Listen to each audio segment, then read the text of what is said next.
మొదలైంది?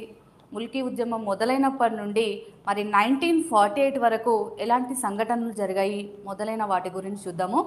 ఇంకొక విషయం ఆస్పిరెంట్స్కి చెప్పేది ఏంటంటే, ఇది లైవ్ యూట్యూబ్ క్లాస్ కాబట్టి అక్కడక్కడ స్మాల్ డిస్టర్బెన్సెస్ ఏమైనా ఉంటే వెంటనే క్లాస్ నుంచి లేవడం అట్లాంటివి చేయకండి.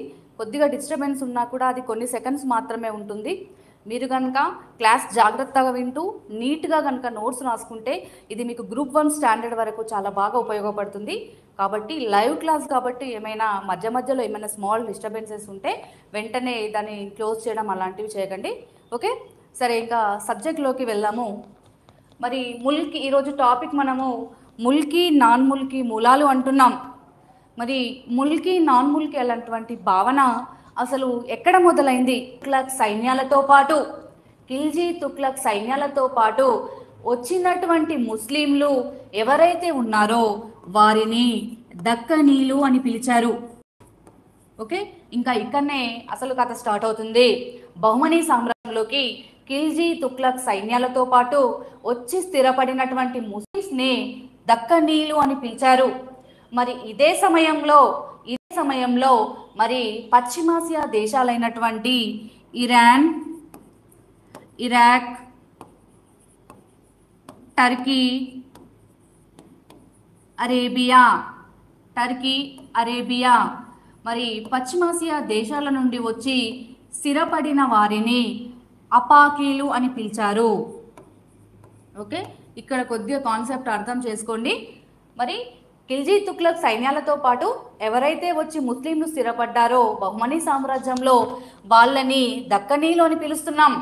ఇదే సమయంలో పశ్చిమాసియా దేశాల నుండి అనగా ఇరాన్, ఇరాక్, టర్కీ, అరేబియా మొదలైన దేశాల నుండి వచ్చి ఎవరైతే ఇక్కడ బహుమనీ సామ్రాజ్యంలో వచ్చి స్థిరపడ్డారో వారిని అపాకీలు అని పిలిచాం.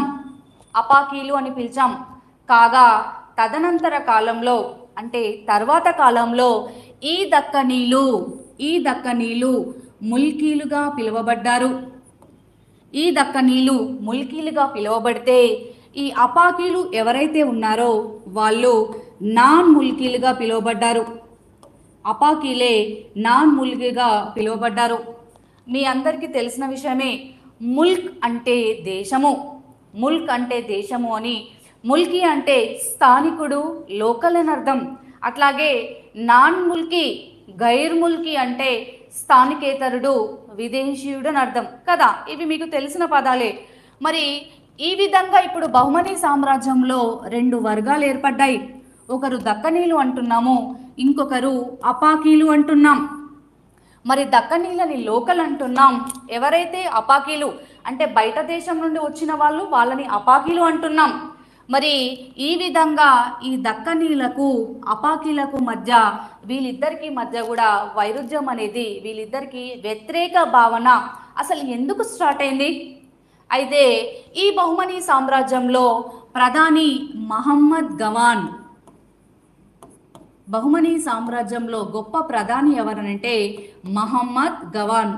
ఈ మహమ్మద్ గవాన్ ఎవరు అనంటే మహమ్మద్ షా III యొక్క ప్రధాని. బహుమనీ సామ్రాజ్యంలో మహమ్మద్ షా III యొక్క ప్రధాని ఎవరనంటే ఈ మహమ్మద్ గవాన్. అయితే కాన్సెప్ట్ ఏంటంటే మన మహమ్మద్ గవాన్ కూడా ఒక అపాకీ అంటున్నాం. ఇందాకే చూసాం, అపాకీలు అంటే ఎవరైతే బయటి నుండి అంటే ఇరాన్, ఇరాక్, టర్కీ, అరేబియా అంటే పశ్చిమాసియా కంట్రీ నుండి వచ్చిన వాళ్ళని అపాకీలు అన్నాం. అయితే సో మహమ్మద్ గవాన్ కూడా ఒక అపాకీయే కదా. అయితే ఈ మహమ్మద్ గవాన్ ఏం చేస్తాడంటే రాజ్యాన్ని ముందుకు తీసుకెళ్ళడానికి కొన్ని సంస్కరణలు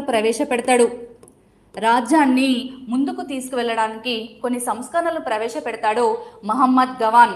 అయితే ఏమవుతుందంటే మనం ఇంతకుముందు క్లాస్లో సాలార్జంగ్ గురించి చూసాం కదా. మీకు తెలిసినటువంటి పర్సనే సాలార్జంగ్ అలియాస్ మీర్ తురబ్ అలీ ఖాన్ అన్నాం. సాలార్జంగ్ యొక్క అసలు పేరు మీర్ తురబ్ అలీ ఖాన్ అన్నాం. అయితే ఆ సాలార్జంగ్ని కూడా, అంత గొప్ప సాలార్జంగ్ని కూడా ఇక్కడ మహమ్మద్ గవాన్తో పోలుస్తారు. సాలార్జంగ్ని కూడా మహమ్మద్ గవాన్తో పోల్చడం జరిగింది. అంటే మహమ్మద్ గవాన్ కూడా అంతటి గొప్ప వ్యక్తి. అయితే ఈ మహమ్మద్ గవాన్ ఏం చేస్తాడంటే రాజ్యాన్ని అన్ని రకాలుగా ముందుకు తీసుకువెళ్ళడానికి అనేక రకమైనటువంటి సంస్కరణలను ప్రవేశపెట్టి ఉద్యోగ అవకాశాలు కల్పించాలి అని అంటే చదువుకున్న విద్యావంతులు కావాలి.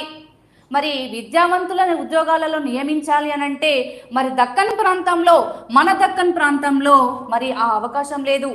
ఎందుకంటే ఇక్కడ ఉన్న వాళ్ళు విద్యావంతులు కాదు, వాళ్ళు ఎడ్యుకేటెడ్స్ కాదు.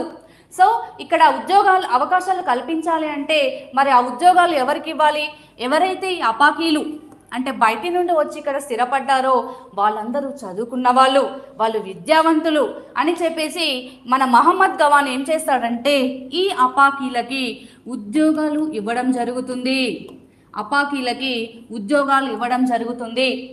ఎప్పుడైతే ఉద్యోగాలు వాళ్ళకి వచ్చాయో, ఉద్యోగాలు వచ్చినప్పటి నుండి ఒక్క మాటలో చెప్పాలంటే వాళ్ళ కళ్ళు నెత్తినెక్కుతాయి. అంటే ఏంటి, ఇప్పటి వరకు వీళ్ళు ఏమని చెప్తారంటే ఈ దక్కన్ ప్రాంతంలో ఉన్నటువంటి వాళ్ళకి ఏమంటారంటే, మేము కనుక ఇతర దేశాల నుండి వచ్చి దక్కన్ సామ్రాజ్యాన్ని, ఈ బహుమనీ సామ్రాజ్యాన్ని మేము అభివృద్ధి చేయకపోతే మీరు ఎక్కడ వేసిన గొంగలు అక్కడే ఉంటుంది. సో మేమందరం గ్రేడ్ 1, మీరు గ్రేడ్ 2, మీరు మాకు నీళ్ళు అందించేవాళ్ళు, మీరు మాకు ఫైల్ అందించేవాళ్ళు, మేమందరం గ్రేడ్ 1 ఆఫీసర్స్, మీరందరూ ఓన్లీ అటెండర్ స్థాయి వాళ్ళు అని చెప్పేసి వీళ్ళని అన్ని రకాలుగా అవమానపరచడం మొదలు పెడతారు ఈ అపాకీలు. అయితే అంతేకాకుండా మరి ఈ ముల్కీ నాన్ ముల్కీ అన్నటువంటి సమస్య తలెత్తడానికి ఒక ఉద్యోగం ఒకటేనంటే ఇంకొక ప్రధానమైనటువంటి మరొక కారణం ఏంటంటే మతం. ఏంటి మతం అనంటే ఈ దక్కనీలందరూ సున్నీ మతస్థులు కాగా బయటి నుండి వచ్చినటువంటి అపాకీలందరూ కూడా షియా మతస్థులు.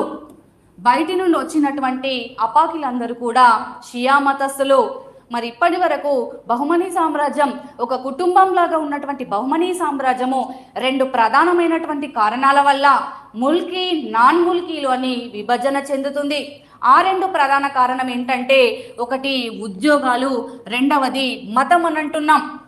సో బయటి నుండి వచ్చిన వాళ్ళందరూ షియా మతస్థులు కాగా దక్కన్ ప్రాంతంలో ఉన్నవాళ్ళు సున్నీ మతస్థులు. కాబట్టి ఈ 2 ప్రధానమైనటువంటి కారణాల వల్ల బహుమనీ సామ్రాజ్యం ముల్కీ నాన్ ముల్కీ అన్నటువంటి విభేదాల వల్ల విచ్ఛిన్నతకు గురి అవుతుంది. ఇప్పటి వరకు ఒక కుటుంబంలాగా ఉన్నటువంటి బహుమనీ సామ్రాజ్యం ఈ 2 ప్రధానమైనటువంటి కారణాల వల్ల విభజన జరుగుతుంది.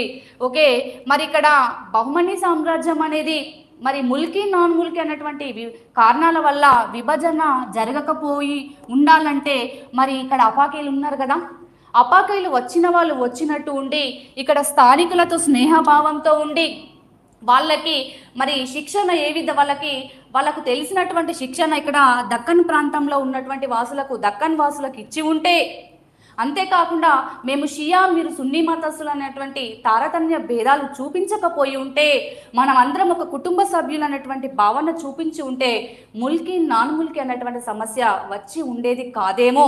సో ఈ 2 ప్రధానమైనటువంటి కారణాల వల్ల ముల్కీలు నాన్ ముల్కీలు అనేటువంటి విభజన అనేది జరుగుతుంది. మరి ఇక్కడ మీరు అర్థం చేసుకోవాల్సిన ముఖ్యమైనటువంటి విషయం ఏంటంటే ఇక్కడ మహమ్మద్ గవాన్ ఎవరైతే మనం మహమ్మద్ గవాన్ అని చెబుతున్నామో, 3వ మహమ్మద్ షా 3 ప్రధాని అయినటువంటి మహమ్మద్ గవాన్ మరి ఆయన సంస్కరణలను ప్రవేశపెట్టే ఉద్యోగాలు ఇవ్వడం వల్ల ఈ సమస్య తలెత్తిందంటే కావాలని నాన్ ముల్కీలను ప్రోత్సహించాలనే ఉద్దేశం అయితే కాదు మహమ్మద్ గవాన్ది. కానీ చదువుకున్న వాళ్ళు దక్కన్ ప్రాంతంలో లేనందువల్లే మహమ్మద్ గవాన్ ఈ పని చేయాల్సి వచ్చింది.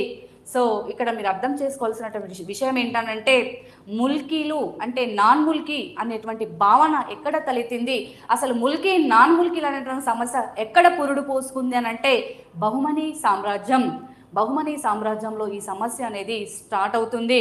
మరి ఈ విధంగా 14వ శతాబ్దంలో బహుమనీ సామ్రాజ్యంలో మొదలైనటువంటి సమస్య మరి ఎప్పటి వరకు ఇప్పుడు మనం చూస్తున్నటువంటి ఇప్పటి వరకు కూడా ఈ సమస్య ఇంకా కూడా తగ్గట్లేదు. మరి ఇన్ని వందల సంవత్సరాల పాటు మరి స్థానికులను నానా రకాలుగా అవస్థలకు గురి చేస్తూనే ఉంది ఈ సమస్య. అయితే మరి ఈ బహుమనీ సామ్రాజ్యము ఈ ముల్కీ నాన్ ముల్కీ అన్నటువంటి విభేదాల వల్ల 5 రకాలుగా విభజన చెందుతుంది. ఆ 5 మనకు కావాల్సింది ఎవరనంటే కుతుబ్ షాహీలు.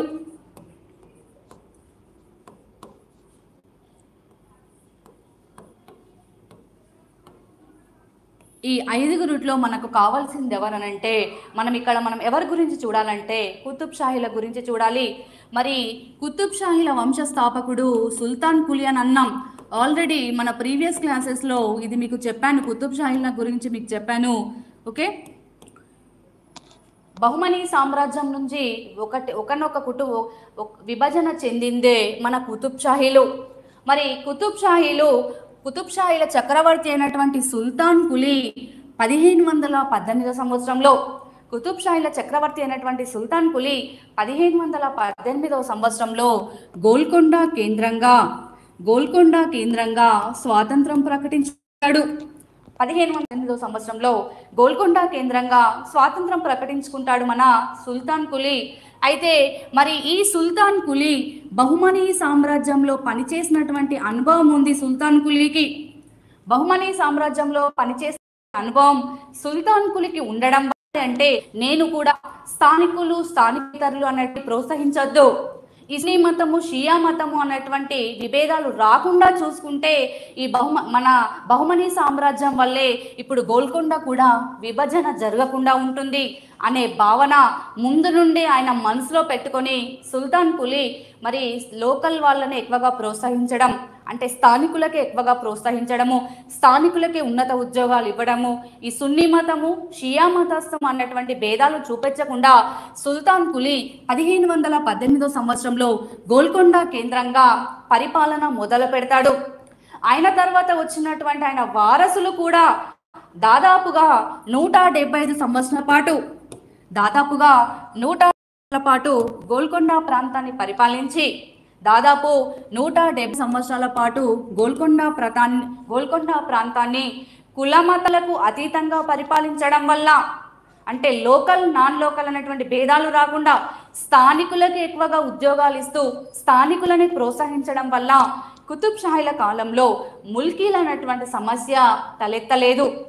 అంటే సుల్తాన్ కులీకి 1518 సంవత్సరంలో గోల్కొండ ప్రాంత చక్రవర్తి అయినటువంటి సుల్తాన్ కులీకి బహుమనీ సామ్రాజ్యంలో పనిచేసినటువంటి అనుభవం ఉంది కాబట్టి, బహుమనీ సామ్రాజ్యం అనేది ఏ కారణాలతో విడిపోయిందన్నటువంటి అనుభవం సుల్తాన్ కులీకి ఉంది కాబట్టి అవి ఇక్కడ రిపీట్ కాకుండా చూస్తున్నాడు ఆయన రాజ్యంలో. కాబట్టి సుల్తాన్ కులీతో పాటు తర్వాత పరిపాలించినటువంటి ఆయన వారసులందరూ కూడా గోల్కొండ సామ్రాజ్యాన్ని దాదాపుగా 175 సంవత్సరాల పాటు కులమతాలకు అతీతంగా పరిపాలించి లోకల్ నాన్ లోకల్ అనేటువంటి సమస్య రాకుండా, ముల్కీలు నాన్ ముల్కీలు అనేటువంటి సమస్య రాకుండా చాలా చక్కగా పరిపాలించారు. తమకంటూ ఒక మార్కును క్రియేట్ చేసుకున్నారు కుతుబ్ షాహీలు. సో బహుమనీ సామ్రాజ్యంలో పుట్టినటువంటి ముల్కీలు నాన్ ముల్కీలు అనేటువంటి సమస్య కుతుబ్ షాహీల కాలానికి వచ్చేసరికి ఈ సమస్య అనేది తలెత్తలేదు అంటున్నాం. కారణం వారు ఎక్కువగా స్థానికులను ప్రోత్సహించడము, తర్వాత స్థానిక భాషని ప్రోత్సహించడం, స్థానికులకు ఉద్యోగాలు ఇవ్వడము, స్థానిక భాషను ప్రోత్సహించడము, అంతేకాకుండా తెలుగు కవులని కుతుబ్ షాహీలు ఆదరించడం వల్ల ఈ సమస్య అనేది రాలేదు. ఫర్ ఎగ్జాంపుల్ మనం ఇక్కడ చూస్తే ఇక్కడ మహమ్మద్ కులీ కుతుబ్ షా కాలంలో గణేష్ పండితుడు ఉన్నాడు. మహమ్మద్ కులీ కుతుబ్ షా కాలంలో గణేష్ అన్నటువంటి తెలుగు వ్యక్తిని తన యొక్క ప్రధాన పండితుడుగా నియమించుకున్నాడు మహమ్మద్ కులీ కుతుబ్ షా. అంటే మహమ్మద్ కులీ కుతుబ్ షా ఒక ముస్లిం అయినప్పటికీ కూడా ఒక తెలుగు వ్యక్తిని మరి ఇక్కడ తన యొక్క రాజ్యంలో ఉన్నత ఉద్యోగం ఇవ్వడం వల్ల, అంటే ఇక్కడ స్థానికులకే పెద్దపీట వేయడం వల్ల ఇక్కడ సమస్య రాలేదు అని చూస్తున్నాం. ఓన్లీ మహమ్మద్ కులీ కుతుబ్ షా కాలంలోనే కాదు, ఇంకొక ఎగ్జాంపుల్ చూస్తే ఇక్కడ ఇబ్రహీం కుతుబ్ షా భగీరథ దేవి అన్నటువంటి హిందూ స్త్రీని ప్రేమ వివాహం చేసుకుంటాడు.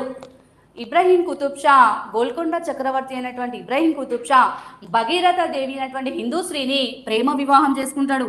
ఒక్క విషయం చెప్పాలనంటే మామూలు సామాన్య ప్రజలు కూడా ఇంటర్ క్యాస్ట్ మ్యారేజ్ చేసుకుంటే చరిత్రలుగా కొన్ని నెలల పాటు చెప్పుకున్నటువంటి రోజులు ఇవి. అయినప్పటికీ కూడా ఒక చక్రవర్తి స్థానంలో ఉండి కూడా, ఒక ముస్లిం అయింది కూడా ఒక హిందూ స్త్రీని వివాహం చేసుకున్నాడంటే ఇక్కడ మనం ఇక్కడ మనం తీసుకోవాల్సినటువంటి కాన్సెప్ట్ ఏంటంటే ఎక్కడ కూడా కులాలకి మతాలకు ప్రాధాన్యత ఇవ్వకుండా అందరూ ఒకటైనటువంటి సమాన భావంతో వాళ్ళు పరిపాలించారు కాబట్టే కుతుబ్ షాహీల కాలంలో మరి ఈ విధమైనటువంటి ములికి నాన్ ములికి అనేటువంటి సమస్య అనేది తలెత్తలేదు. అంతేకాకుండా మరి ఇబ్రహీమే కాకుండా ఇబ్రహీం వాళ్ళ కుమారుడైనటువంటి మహమ్మద్ కులీ కుతుబ్ షా, ఇబ్రహీం కుమారుడైనటువంటి మహమ్మద్ కులీ కుతుబ్ షా ఈయన కూడా తన తండ్రి వలె హిందూ స్త్రీని ప్రేమ వివాహం చేసుకుంటాడు. ఆమె పేరు భాగమతి. ఇబ్రహీం కుతుబ్ షా కుమారుడైనటువంటి మహమ్మద్ కులీ కుతుబ్ షా కూడా తన తండ్రి వలె హిందూ స్త్రీని ప్రేమ వివాహం చేసుకుంటాడు. ఆమె పేరు భాగమతి. భాగమతి అనేటువంటి హిందూ స్త్రీని వివాహం చేసుకొని మరి గోల్కొండ ప్రాంతానికి భాగ్యనగరం అని పేరు పెడతాడు. ఈ భాగమతికే చక్రవర్తి పెట్టుకున్నటువంటి పేరు హైదర్ మహల్. ఈ భాగమతికి చక్రవర్తి పెట్టుకున్నటువంటి పేరు హైదర్ మహల్. మరి ఈమె పేరు మీదుగానే హైదరాబాద్ని నిర్మించడం జరిగింది. సో ఇక్కడ మనం చూస్తున్నటువంటి మీకు ఇస్తున్నటువంటి ఎగ్జాంపుల్స్ వీటి నుంచి మీరు గ్రహించాల్సినటువంటి విషయం ఏంటంటే ఎక్కడ కూడా కుతుబ్ షాహీలు అంటే గోల్కొండ ప్రాంతాన్ని పరిపాలించినటువంటి కుతుబ్ షాహీలు చక్రవర్తులు ముల్కీలు నాన్ ముల్కీలు అనేటువంటి తారతమ్య భేదాలు చూపించకుండా లోకల్ వాళ్ళకే పెద్దపీట వేశారు కాబట్టి వీళ్ళ కాలంలో ఆ సమస్య అనేది తలెత్తలేదు. అంతేకాకుండా ఇంకొక చిన్న ఎగ్జాంపుల్ చూస్తే చివరి చక్రవర్తి అయినటువంటి అబుల్ హాసన్ తానిషా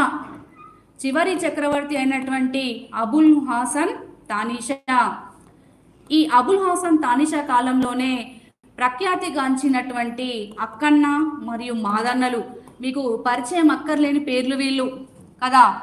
అక్కన్న మాదన్నలు కావచ్చు, శ్రీరామదాస్ అంటే కంచర్ల గోపన్న, వీళ్ళ గురించి ఎంత కొంత అవగాహన ఉండే ఉంటుంది ప్రతి ఆస్పిరెంట్స్ కూడా. అయితే అబుల్ హాసన్ తానిషా గోల్కొండ ప్రాంతాన్ని పరిపాలించినటువంటి చివరి చక్రవర్తి అబుల్ హాసన్ తానిషా కాలంలో కూడా మరి హన్మకొండకు చెందినటువంటి బ్రాహ్మణ మతస్థులు ఈ అక్కన్న మాదన్నలు. వీళ్ళకి మరి అబుల్ హాసన్ తానిషా తన యొక్క మంత్రివర్గంలో గొప్ప పదవులు ఇవ్వడం జరిగింది. అంటే మొదటి చక్రవర్తి నుండి మొదలు పెడితే చివరి చక్రవర్తి వరకు కూడా స్థానికులనే ప్రోత్సహించడము, స్థానికులకి ఉద్యోగాలు ఇవ్వడము, స్థానికులనే వివాహం చేసుకోవడము, ఇలాంటి కారణాల వల్ల స్థానిక భాషని ప్రోత్సహించడము, ఇలాంటి అన్ని ప్రధానమైనటువంటి కారణాల వల్ల వీళ్ళ కాలంలో ముల్కీలు నాన్ ముల్కీలు అనేటువంటి సమస్య తలెత్తలేదు. కానీ వీళ్ళ తర్వాత పరిపాలించినటువంటి అసఫ్ జాహీలు, కుతుబ్ షాహీల తర్వాత పరిపాలించినటువంటి చక్రవర్తులు అసఫ్ జాహీలు. మరి అసఫ్ జాహీల కాలంలో మాత్రము ఈ ములికి నాన్ ములికిలు అనేటువంటి సమస్య ఆకాశానికి ఎగుస్తుంది. మరి వీళ్ళ కాలంలో మొదలైనటువంటి సమస్య అంటే బహుమనీ సామ్రాజ్యంలోనే మొదలైంది, కానీ కుతుబ్ షాహీల కాలంలో తలెత్తలేదంటున్నాం. చివరికి అసఫ్ జాహీల కాలంకి వచ్చేసరికి ఇది తారా స్థాయికి చేరుతుంది. కారణం ఏంటంటే అసఫ్ జాహీల సామ్రాజ్యాన్ని 1724 సంవత్సరంలో స్థాపించినటువంటి చక్రవర్తి నిజాం ఉల్ ముల్క్ కదా. ఆల్రెడీ మనము అసఫ్ జాహీల గురించి కూడా చూసాము. ఇక్కడ జస్ట్ మీకు ఎగ్జాంపుల్ కొరకు మాత్రం ఈయన పేరు చెప్తున్నాను. ఓకే, అసఫ్ జాహీల వంశాన్ని స్థాపించినటువంటి వ్యక్తి 1724 సంవత్సరంలో నిజాం ఉల్ ముల్క్. అయితే ఈ నిజాం ఉల్ ముల్క్ ఉత్తర భారతదేశం నుండి ఈ దక్కన్ ప్రాంతానికి వచ్చినప్పుడు, ఉత్తర భారతదేశం నుండి దక్కన్ ప్రాంతానికి నిజాం ఉల్ ముల్క్ వచ్చినప్పుడు తనతో పాటు తన అనుచరులను తీసుకువచ్చి ఈ దక్కన్ సామ్రాజ్యంలో వారికి గొప్ప గొప్ప మంత్రి పదవులతో పాటు ఉన్నత ఉద్యోగాలు ఇవ్వడం జరిగింది. నిజాం ఉల్ ముల్క్ 1724 సంవత్సరంలో అసఫ్ జాహీల వంశాన్ని స్థాపించినటువంటి నిజాం ఉల్ ముల్క్ ఉత్తర భారతదేశం నుండి దక్కన్ ప్రాంతానికి వచ్చినప్పుడు తనతో పాటు తనకు విశ్వాసపాత్రులుగా ఉన్నటువంటి తన అనుచరులను తీసుకువచ్చి ఇక్కడ ఈ దక్కన్ ప్రాంతంలో గొప్ప గొప్ప మంత్రి పదవులతో పాటు ఉన్నత ఉద్యోగాలను ఇవ్వడం జరిగింది. అయితే వాళ్ళు వచ్చిన తర్వాత ఈ అనుచరులు ఎవరైతే ఉన్నారో వాళ్ళ తర్వాత వీళ్ళ యొక్క సంతతి కూడా ఇక్కడనే స్థిరపడిపోయింది. అంటే వీళ్ళందరూ ఇక్కడ ఏమవుతారు, నాన్ లోకల్ అవుతారు. ఉత్తర భారతదేశం నుండి వచ్చినటువంటి వీళ్ళు మన ఇక్కడ దక్కన్ ప్రాంతంలో ఇక్కడ వీళ్ళు ఏమవుతున్నారు, ఇక్కడ వీళ్ళ తర్వాత వాళ్ళ సంతతి కూడా ఇక్కడ స్థిరపడిపోయింది కదా. వీళ్ళందరూ ఇక్కడ ఏమవుతారు, నాన్ లోకల్. సో మరి అసఫ్జాయిల వంశాన్ని స్థాపించినటువంటి నిజాం ఉల్ ముల్క్తోనే మరి ఇక్కడ నాన్ ముల్కీల నుండి సమస్య ఇక్కడ స్టార్ట్ అయింది. మరి ఈ విధంగా ఇక్కడ బీజం పోసుకున్నటువంటి మరి ముల్కీలు నాన్ ముల్కీలు అనేటువంటి సమస్య చివరికి నాలుగో చక్రవర్తి అయినటువంటి నాసిరుద్దౌలా కాలానికి ఇది తారా స్థాయిలో చేరుతుంది మరి నాన్ ముల్కీల సమస్య. అయితే మరి అసఫ్జాయిల కాలంలో ఈ సమస్యని మనము 3 రకాలుగా చూడవచ్చు. ఒకటి 1853 నుండి 1883 వరకు, రెండవ దశ 1883 నుంచి 1911 వరకు, మూడవ దశ 1911 నుంచి 1948 వరకు, 1911 నుంచి 1948 వరకు. సో మరి అసఫ్జాయిల కాలంలో నిజాం ఉల్ ముల్క్తో పాటు ఇక్కడ మొదలైంది కదా ఈ నాన్ ముల్కీలు అనేటువంటి సమస్య. మరి ఇక్కడ మనం 3 రకాలుగా 3 దశలలో వీళ్ళని వివరించవచ్చు. మరి ఎక్కడ మరి 3 దశలలో అంటున్నాం కదా, మరి ఫస్ట్ స్టేజ్గా ఇక్కడ 1853లో అంటున్నాం. అయితే 1853లో ఒక గొప్ప వ్యక్తి, వర్ణనకు అందనటువంటి వ్యక్తి ప్రధానిగా నియమింపబడ్డాడు. ఆయనే సాలార్జంగ్ వన్. ఆయన పేరే సాలార్జంగ్ వన్. 1853వ సంవత్సరంలో సాలార్జంగ్ వన్ ప్రధానిగా నియమింపబడ్డాడు. సో సాలార్జంగ్ వన్ యొక్క అసలు పేరేంటి? మీర్ తురబ్ అలీ ఖాన్. సందర్భం వచ్చిన ప్రతిసారి చెప్తున్నాను, ఎందుకంటే సాలార్జంగ్ 1 ఉంటాడు, సాలార్జంగ్ 2 ఉంటాడు, సాలార్జంగ్ 3 ఉంటాడు. కానీ అందరిట్లో కల్లా గొప్ప వ్యక్తి ఎవరు అంటే మాత్రం సాలార్జంగ్ 1 అలియాస్ మీర్ తురబ్ అలీ ఖాన్. సో మరి అసఫ్జాయిల కాలంలో ముల్కీలు నాన్ ముల్కీలు అనేటువంటి సమస్యని మనం 3 రకాలుగా చూస్తున్నాం కదా. మరి మొదటి కాలంగా మనం 1853 నుండి 1883లో ఏం జరిగిందో తెలుసుకునే ప్రయత్నం చేస్తే, మరి 1853 మే నెలలో సాలార్జంగ్ 1 దివాన్గా నియమింపబడతాడు. 1853 మే నెలలో సాలార్జంగ్ 1 దివాన్గా నియమింపబడతాడు, అంటే ప్రధానిగా నియమింపబడతాడు. సాలార్జంగ్ 1 ప్రధానిగా నియమింపబడినప్పుడు అప్పుడున్నటువంటి చక్రవర్తి ఎవరునంటే నాసిరుద్దౌలా. నాలుగవ నిజాం అయినటువంటి నాసిరుద్దౌలా ఇక్కడ చక్రవర్తిగా ఉంటాడు, అంటే నిజాంగా ఉంటాడు. సో సాలార్జంగ్ 1 తన మేనమామ అయినటువంటి సిరాజ్ ఉల్ ముల్క్ స్థానంలో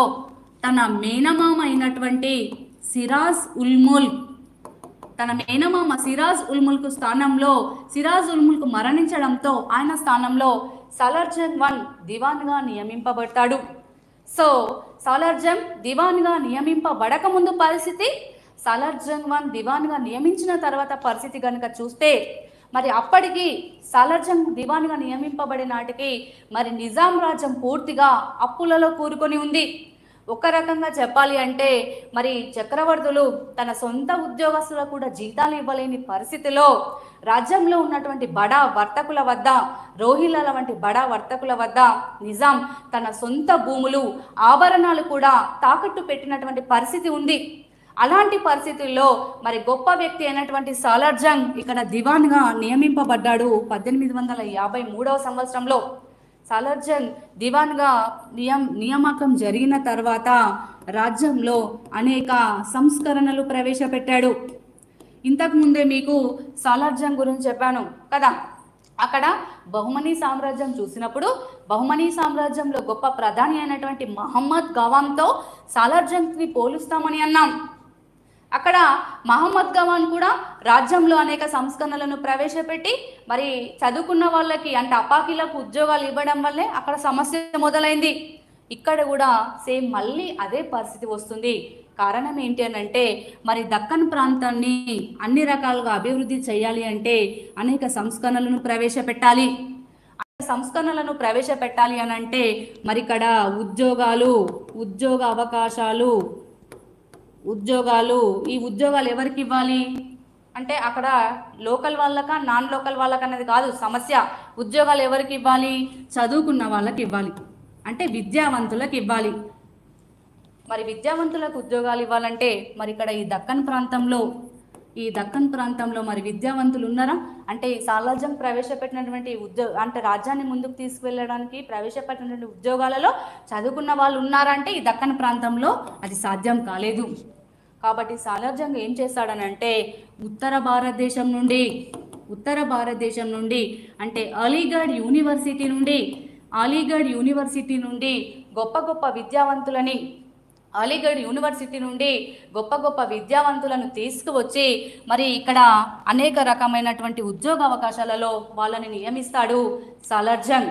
ఓకే, ఉత్తర భారతదేశానికి చెందినటువంటి అలీగఢ్ యూనివర్సిటీ నుండి మరి అక్కడ నుండి వాళ్ళని అధికారులను రప్పించి ఇక్కడ మన దక్కన్ ప్రాంతంలో ఉద్యోగ అవకాశాలు కల్పిస్తాడు సాలార్జంగ్.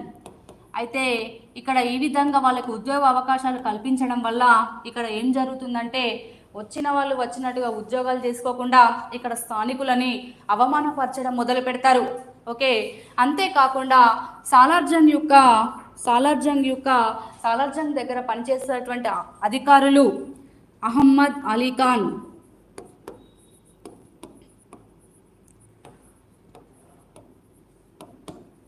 సయ్యద్ హుస్సేన్ బిల్గ్రామీ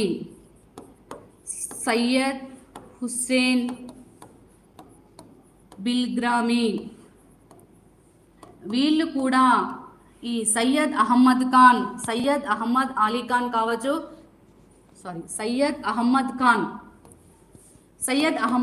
కావచ్చు, సయ్యద్ హుస్సేన్ బిల్గ్రామీ వీళ్ళు సాలార్జంగ్ దగ్గర పనిచేసినటువంటి ప్రధాన అధికారులు. వీళ్ళు కూడా నాన్ముల్కీలను ఉద్యోగాలలో నియమించడంలో ప్రముఖ పాత్ర వహిస్తారు. ఓకే, ఉత్తర భారతదేశం నుండి అధికారులను పిలిపించి వాళ్ళని ఉద్యోగాలలో పెట్టడంలో వీళ్ళు కూడా ప్రధాన పాత్ర వహిస్తారు. సాలార్జంగ్ దగ్గర పనిచేసేటువంటి అధికారులైనటువంటి సయ్యద్ అహ్మద్ ఖాన్ కావచ్చు, సయ్యద్ హుస్సేన్ బిల్గ్రామీ వీళ్ళు కావాలని నాన్ముల్కీలు అంటే వీళ్లకు ప్రీతిపాత్రులైనటువంటి వాళ్ళు పిలిపించి ఇక్కడ ఉద్యోగాలలో కల్పిస్తారు.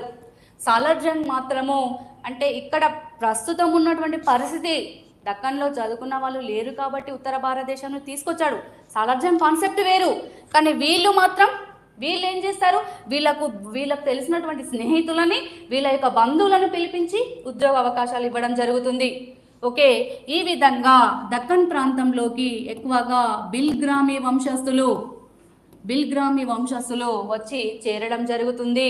అయితే సాలార్జంగ్ ఏమని ఆలోచిస్తాడంటే మరి ఇప్పుడు ఉన్నటువంటి దక్కన్ ప్రాంతంలో ఉత్తర భారతదేశానికి చెందిన వాళ్ళని ఉద్యోగాలలో నియమిస్తే మరి వీళ్ళు కనుక ఇక్కడనే స్థిరపడిపోతే దక్కన్ ప్రాంతంలో ఉన్న వాళ్ళకి ఉద్యోగాలు రావు కదా అని చెప్పేసి ఆలోచించి ఆయన ఇంకొకటి ఏమనుకుంటాడంటే వీళ్ళని అంటే వచ్చినటువంటి వాళ్ళు దక్కన్ ప్రాంతంలో ఉన్నటువంటి వాళ్ళకి శిక్షణ ఇప్పించి తిరిగి వెళ్ళిపోతారని సాలార్జంగ్ భావిస్తాడు.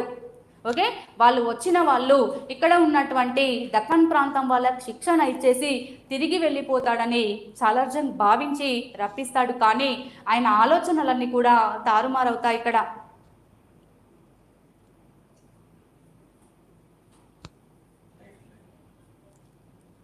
ఫస్ట్లో రాసా కదా.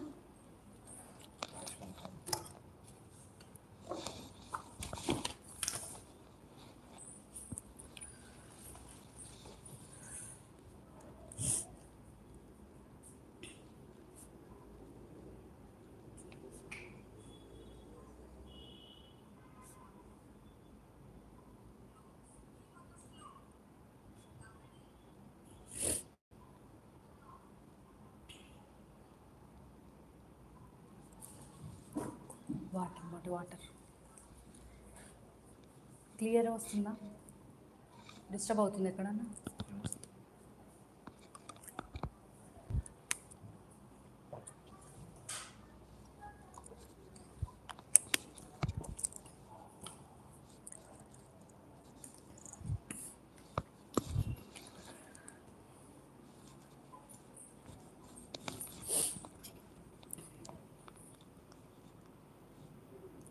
ఈ విధంగా ఉత్తర భారతదేశం నుండి ఎవరినైతే రప్పించారో వచ్చిన వాళ్ళు ఇక్కడ ఉన్నటువంటి దక్కన్ ప్రాంతం వాళ్ళకి శిక్షణ ఇప్పించి తిరిగి వెళ్ళిపోతాడని సాలార్జంగ్ భావించినప్పటికీ కూడా సాలార్జంగ్ యొక్క ఆలోచనలన్నీ తారుమారు చేస్తారు వాళ్ళు. ఎందుకంటే మరి వాళ్ళు వచ్చినట్టుగా ఉండకుండా అవసరం లేకున్నా కూడా శాఖలను విభజించి కొత్త ఉద్యోగాలను సృష్టించి అవసరం లేకున్నా కూడా అనేక రకాలైన శాఖలను విభజించి కొత్త ఉద్యోగాలను సృష్టించి మరి వాళ్ళ యొక్క బంధువులను, వాళ్ళ మిత్రులను, వాళ్ళ యొక్క సంతతిని అందరినీ కూడా పిలిపించి ఇక్కడనే దక్కన్ ప్రాంతంలో వాళ్ళకి ఉద్యోగ అవకాశాలు కల్పిస్తారు. ఓకే, మరి ఈ విధంగా వచ్చి వెళ్ళిపోతారు, శిక్షణ ఇప్పించి వెళ్ళిపోతారు అని భావించినటువంటి సాలార్జంగ్కి ఈ పరిస్థితి అంతా కూడా ఒక అఘోర గోచంగా మారుతుంది. అంటే ఏం చేయాలో తోచినటువంటి పరిస్థితిగా సాలార్జంగ్కి ఒక క్వశ్చన్ మార్క్ అనేది ఎదురవుతుంది. ఎందుకంటే వచ్చి వెళ్ళిపోతాననుకొని భావించినటువంటి సాలార్జంగ్ అది జరగకుండా వాళ్ళు ఇక్కడే ఉండిపోయి వాళ్ళ మిత్రులని, వాళ్ళ బంధువులని, వాళ్ళకు పుట్టినటువంటి పిల్లలని ఇక్కడికి రప్పించి దక్కన్ ప్రాంతంలో ఉన్నటువంటి ఉద్యోగాలలో అవసరం లేకుండా అనేక రకాల శాఖలను విభజించి కొత్త ఉద్యోగాలను సృష్టించి వాళ్ళకు ఉద్యోగాలు ఇవ్వడం మొదలుపెట్టారు. అయితే ఇక్కడ ఉన్నటువంటి ముల్కీలకు ఎందుకోసం అసంతృప్తి భావన ఏర్పడుతుందంటే వచ్చిన వాళ్ళు వచ్చినట్టుగా ఉద్యోగాలు చేసుకోకుండా ఇక్కడ ఉన్నటువంటి ముల్కీలని, లోకల్ వాళ్ళని అనేక రకాలుగా అవమానపరచడం మొదలు పెడతారు. ఓకే, మేమందరం కూడా గ్రేడ్ 1, మీరందరూ గ్రేడ్ 2 అని చెప్పేసి నానా రకాలుగా అవహేళన చేయడం మొదలు పెడతారు. దీంతో ఇదంతా గమనించినటువంటి సాలార్జంగ్ ఈ నాన్ములికీల యొక్క ఆధిపత్యం తగ్గించాలని ప్రయత్నం చేస్తూ ఉంటాడు. అంతేకాకుండా ఇక్కడ ప్రవేశపెట్టినటువంటి ఉద్యోగాలలో ఇంగ్లీష్ అంటే మెడ్రాస్ ప్రావిన్స్లో బ్రిటిష్ ఇండియాలో ఈ ఇంగ్లీష్ భాష తెలిసిన వారిని కూడా తీసుకొచ్చి ఉద్యోగాలలో పెట్టడంతో పరిస్థితి మరింత ఘోరంగా మారుతుంది. ఓకే, మరి సాలార్జంగ్ ఏమనుకుంటాడంటే ఇది కనుక ఇట్లాగే కొనసాగితే, వీళ్ళు కనుక ఇట్లాగే ములికీలను అవమానపరుచుతూ ఇట్లాగే కంటిన్యూ అయితే పరిస్థితిని మనము ఏమాత్రం కూడా అదుపు చేయలేము. సో నాన్ములికీల యొక్క ఆధిపత్యం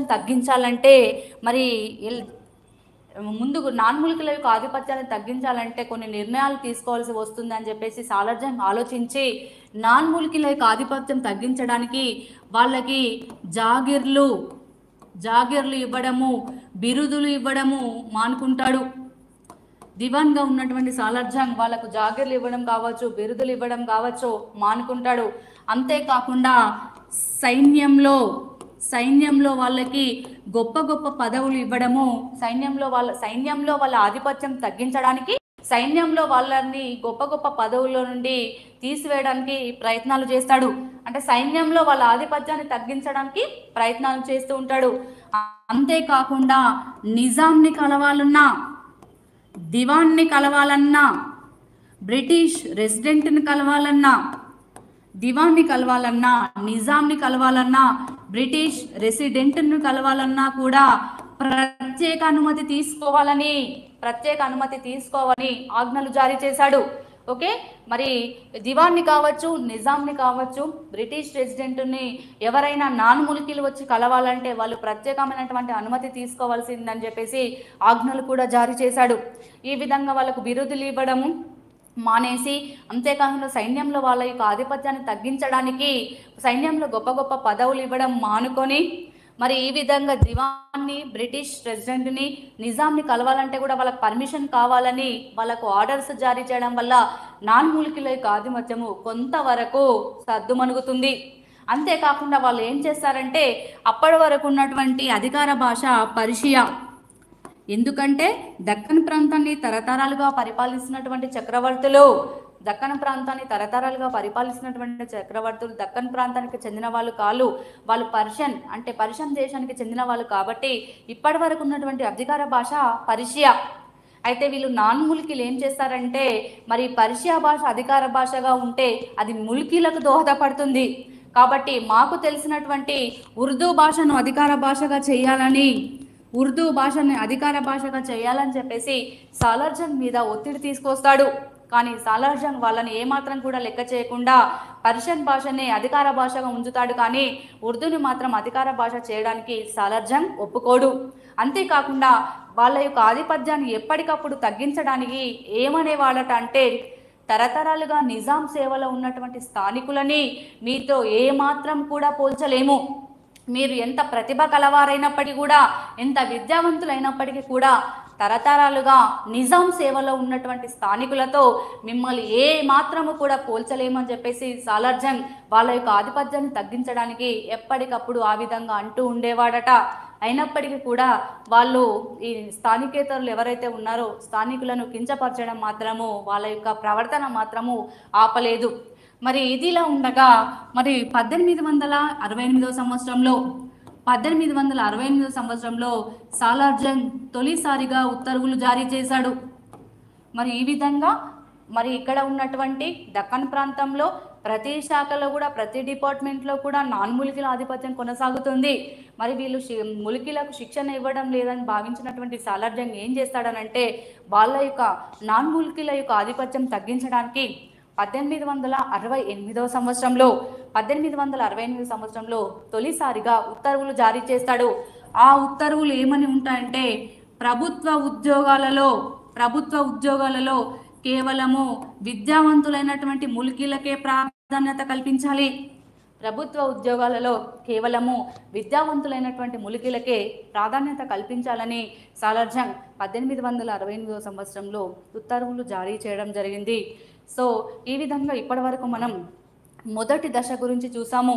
1853 నుండి 1883 వరకు, అంటే సాలార్ జంగ్ అనేక రకమైనటువంటి సంస్కరణలను ప్రవేశపెట్టి ఇక్కడ మరి దారి లేక బయటి వారిని ఉద్యోగాలలో నియమించి, వచ్చిన వాళ్ళు వచ్చినట్టుగా ఉద్యోగాలు చేసుకోకుండా, ములికీలకు శిక్షణ ఇవ్వకుండా, వాళ్ళ మిత్రులను, బంధువులను, వాళ్ళ యొక్క సంతతిని రప్పించి ఇక్కడ వాళ్ళే పూర్తిగా తిష్టవేసి స్థానికులని అవమానపరచడంతో ఈ ములికీలు అనేటువంటి భావన ఇక్కడ మరి మొదలై తారాస్థాయికి ఆకాశాన్ని అంటితే, మరి 1883వ సంవత్సరంలో 1883 ఫిబ్రవరి నెలలో సాలార్ జంగ్, గొప్ప ప్రధాని అయినటువంటి సాలార్ జంగ్ కలరా వ్యాధితో చనిపోతాడు.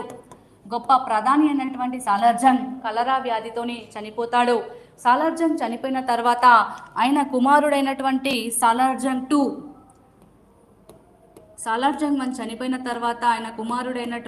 సాలార్ జంగ్ టూ ప్రధానిగా, అంటే ఈయన అసలు పేరు మీర్ లాయక్ అలీ,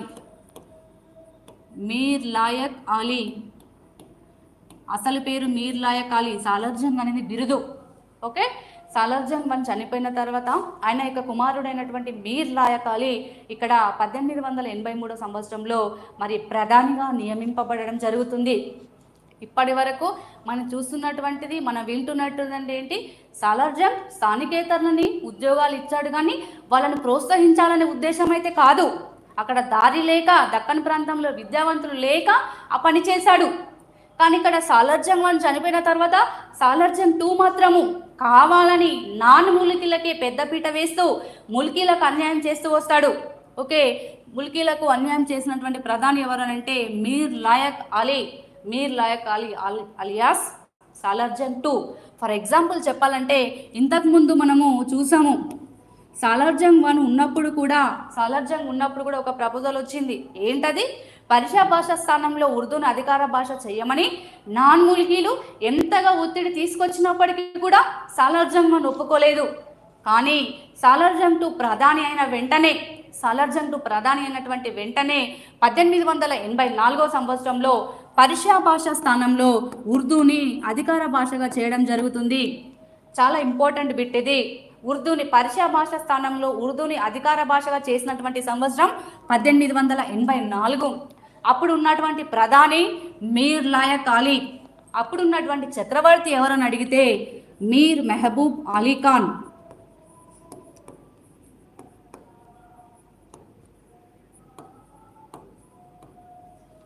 అప్పుడున్నటువంటి చక్రవర్తి ఎవరని అడిగితే మీర్ మెహబూబ్ అలీ ఖాన్ చాలా ఇంపార్టెంట్ బిట్, గతంలో చాలాసార్లు అడగడం జరిగింది.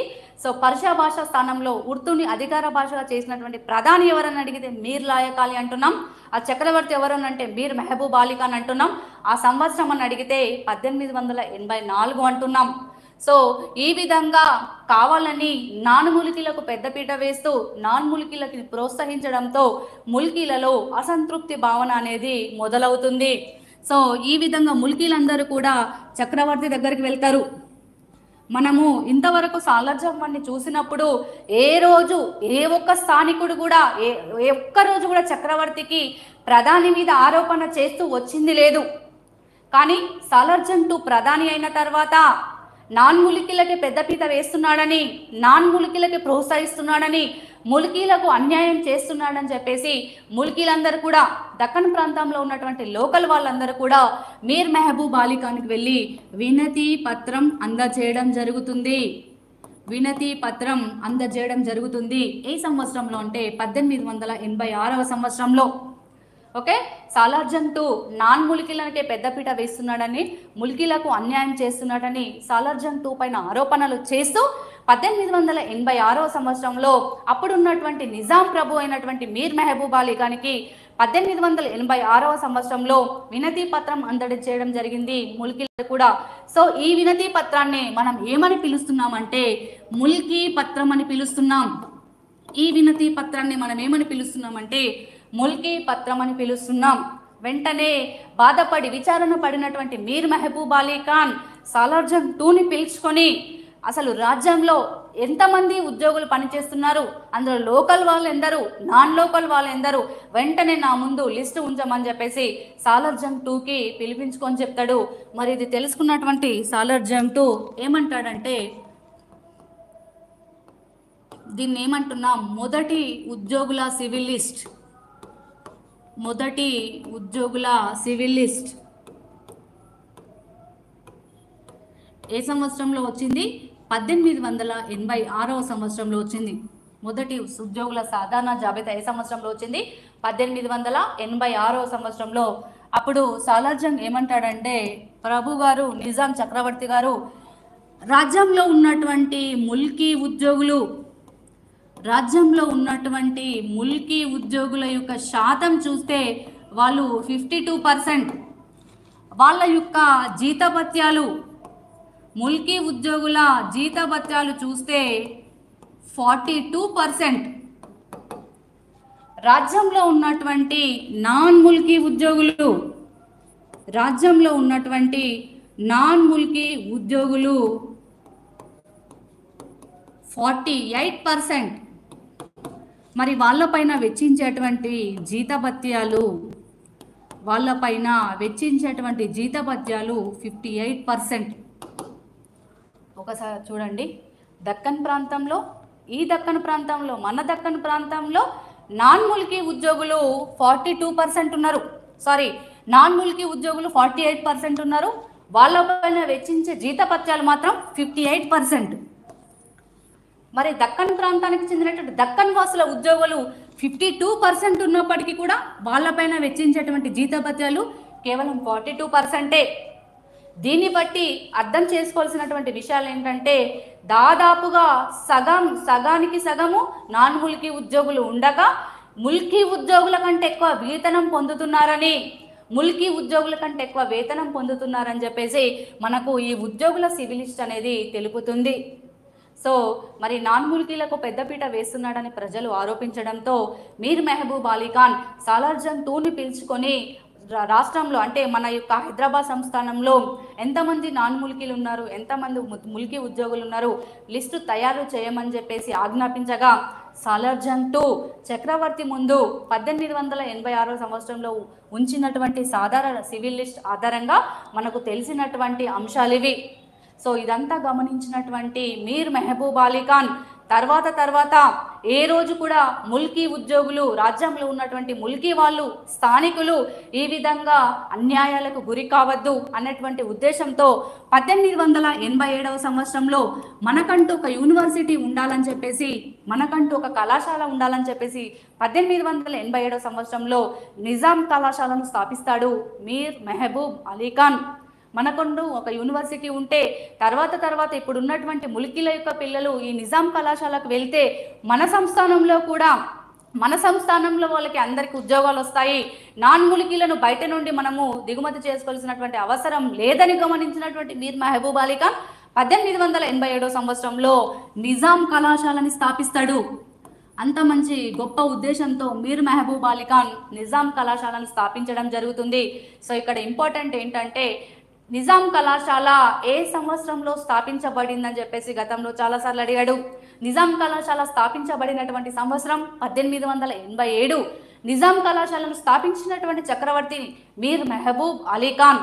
నిజాం కళాశాల యొక్క తొలి ప్రిన్సిపల్ అఘోరనాథ చట్టోపాధ్యాయ.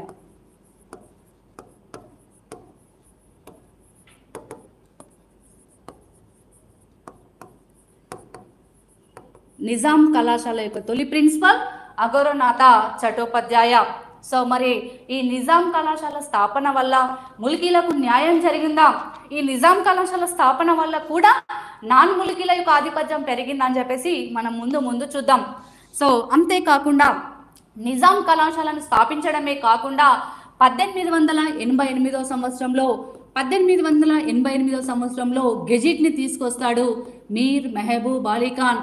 దీనిని 1888 గెజిట్ అంటాడు. జారీ చేసినటువంటి చక్రవర్తి మీర్ మెహబూబ్ అలీ ఖాన్. మీర్ మెహబూబ్ అలీ ఖాన్ చాలా గొప్ప చక్రవర్తి మీర్ మెహబూబ్ అలీ ఖాన్. 1908 సంవత్సరంలో మూసీ నదికి వరదలు వస్తే 1908 సంవత్సరంలో మూసీ నదికి వరదలు వస్తే ఇలాంటి వరద ప్రభావం వల్ల భవిష్యత్తులో ఇప్పుడు జరిగినంత ప్రాణ నష్టం మళ్ళీ జరగవద్దు, ఆస్తి నష్టం మళ్ళీ జరగద్దు అని చెప్పేసి అప్పుడున్నటువంటి గొప్ప ఇంజనీర్ అయినటువంటి సర్ మోక్షగుండం విశ్వేశ్వరయ్యని పిలిపించుకొని ఆయన ఆధ్వర్యంలో ఒక కమిటీని కూడా నియమించాడు. అంతేకాకుండా ఒక ముస్లిం చక్రవర్తి అయ్యుండి కూడా అమ్మవారికి బోనం సమర్పించాడు. మూసీ నదికి విపరీతమైనటువంటి వరదలు వచ్చి దాదాపు 20,000కు పైన ప్రాణ నష్టం జరిగితే ముస్లిం చక్రవర్తి అయ్యుండి కూడా గొప్ప పరమత సహనం పాటించి అమ్మవారికి బోనం సమర్పించినటువంటి గొప్ప చక్రవర్తి ఎవరు అంటే మీర్ మెహబూబ్ అలీ ఖాన్. ఆ మీర్ మెహబూబ్ అలీ ఖాన్ కాలంలోనే 1908 సంవత్సరంలో మూసీ నదికి వరదలు వస్తాయి. ఈ మూసీ నది వరదలని మనం ఇక్కడ గ్రేట్ మూసీ ఫ్లడ్స్ అని కూడా పిలుస్తాం. ఓకే, ఇక్కడ మీర్ మెహబూబ్ అలీ ఖాన్ అనే సందర్భం వచ్చింది కాబట్టి ఇది ప్రీవియస్ ఎగ్జామ్లో అడిగినటువంటి బిట్ కాబట్టి అది ఇక్కడ ప్రస్తావించడం జరిగింది. సో మూసీ నదికి వరదలు వచ్చినటువంటి సంవత్సరం అని అడిగితే 1908. ఆ వరదలు వచ్చినప్పుడు ఉన్నటువంటి చక్రవర్తి అని అడిగితే మీర్ మెహబూబ్ అలీ ఖాన్. ఈ విషయం గుర్తుపెట్టుకోవాలి. సో మరి 1888 సంవత్సరంలో గెజిట్ జారీ చేశాడు కదా మీర్ మెహబూబ్ అలీ ఖాన్. ఈ గెజిట్లో తొలిసారిగా ముల్కీకి నిర్వచనం ఇవ్వబడినటువంటి గెజిట్. తొలిసారిగా ముల్కీకి నిర్వచనం ఇవ్వబడినటువంటి గెజిట్ 1888 గెజిట్. అంతేకాకుండా ఇక్కడ ఏమంటున్నాడు మీర్ మెహబూబ్ అలీ ఖాన్ అంటే నిజాం సంస్థానంలో 15 సంవత్సరాలుగా స్థిర నివాసం ఉంటున్న వాళ్ళు 15 సంవత్సరాలుగా స్థిర నివాసం ఉంటున్న వాళ్ళు ఇక్కడ లోకల్గా పరిగణింపబడతారు. ఓకే, 15 సంవత్సరాలుగా స్థిర నివాసం ఉంటున్న వాళ్ళు ఇక్కడ లోకల్గా పరిగణింపబడతారు. అంతేకాకుండా రాజ్యంలో ఉద్యోగాలు విదేశీయుల జోక్యం లేకుండా, రాజ్యంలో ఉన్నటువంటి ఉద్యోగాలన్నీ కూడా విదేశీయుల యొక్క జోక్యం లేకుండా స్థానికులకే లభించాలి. అంతేకాకుండా ఎవరైనా సరే నాన్ ముల్కీలు కనుక ఉద్యోగం పొందాలి అనంటే ప్రధాని అనుమతి తప్పనిసరి అన్నాడు.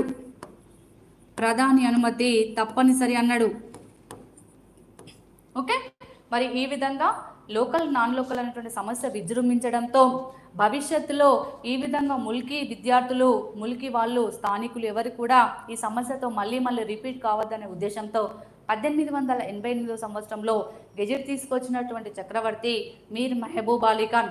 ఈ గెజెట్ ప్రస్తావించబడినటువంటి అంశాలు చూస్తే తొలిసారిగా ముల్కీ అనే పదం ఇక్కడ నిర్వచించబడింది అంటున్నాం.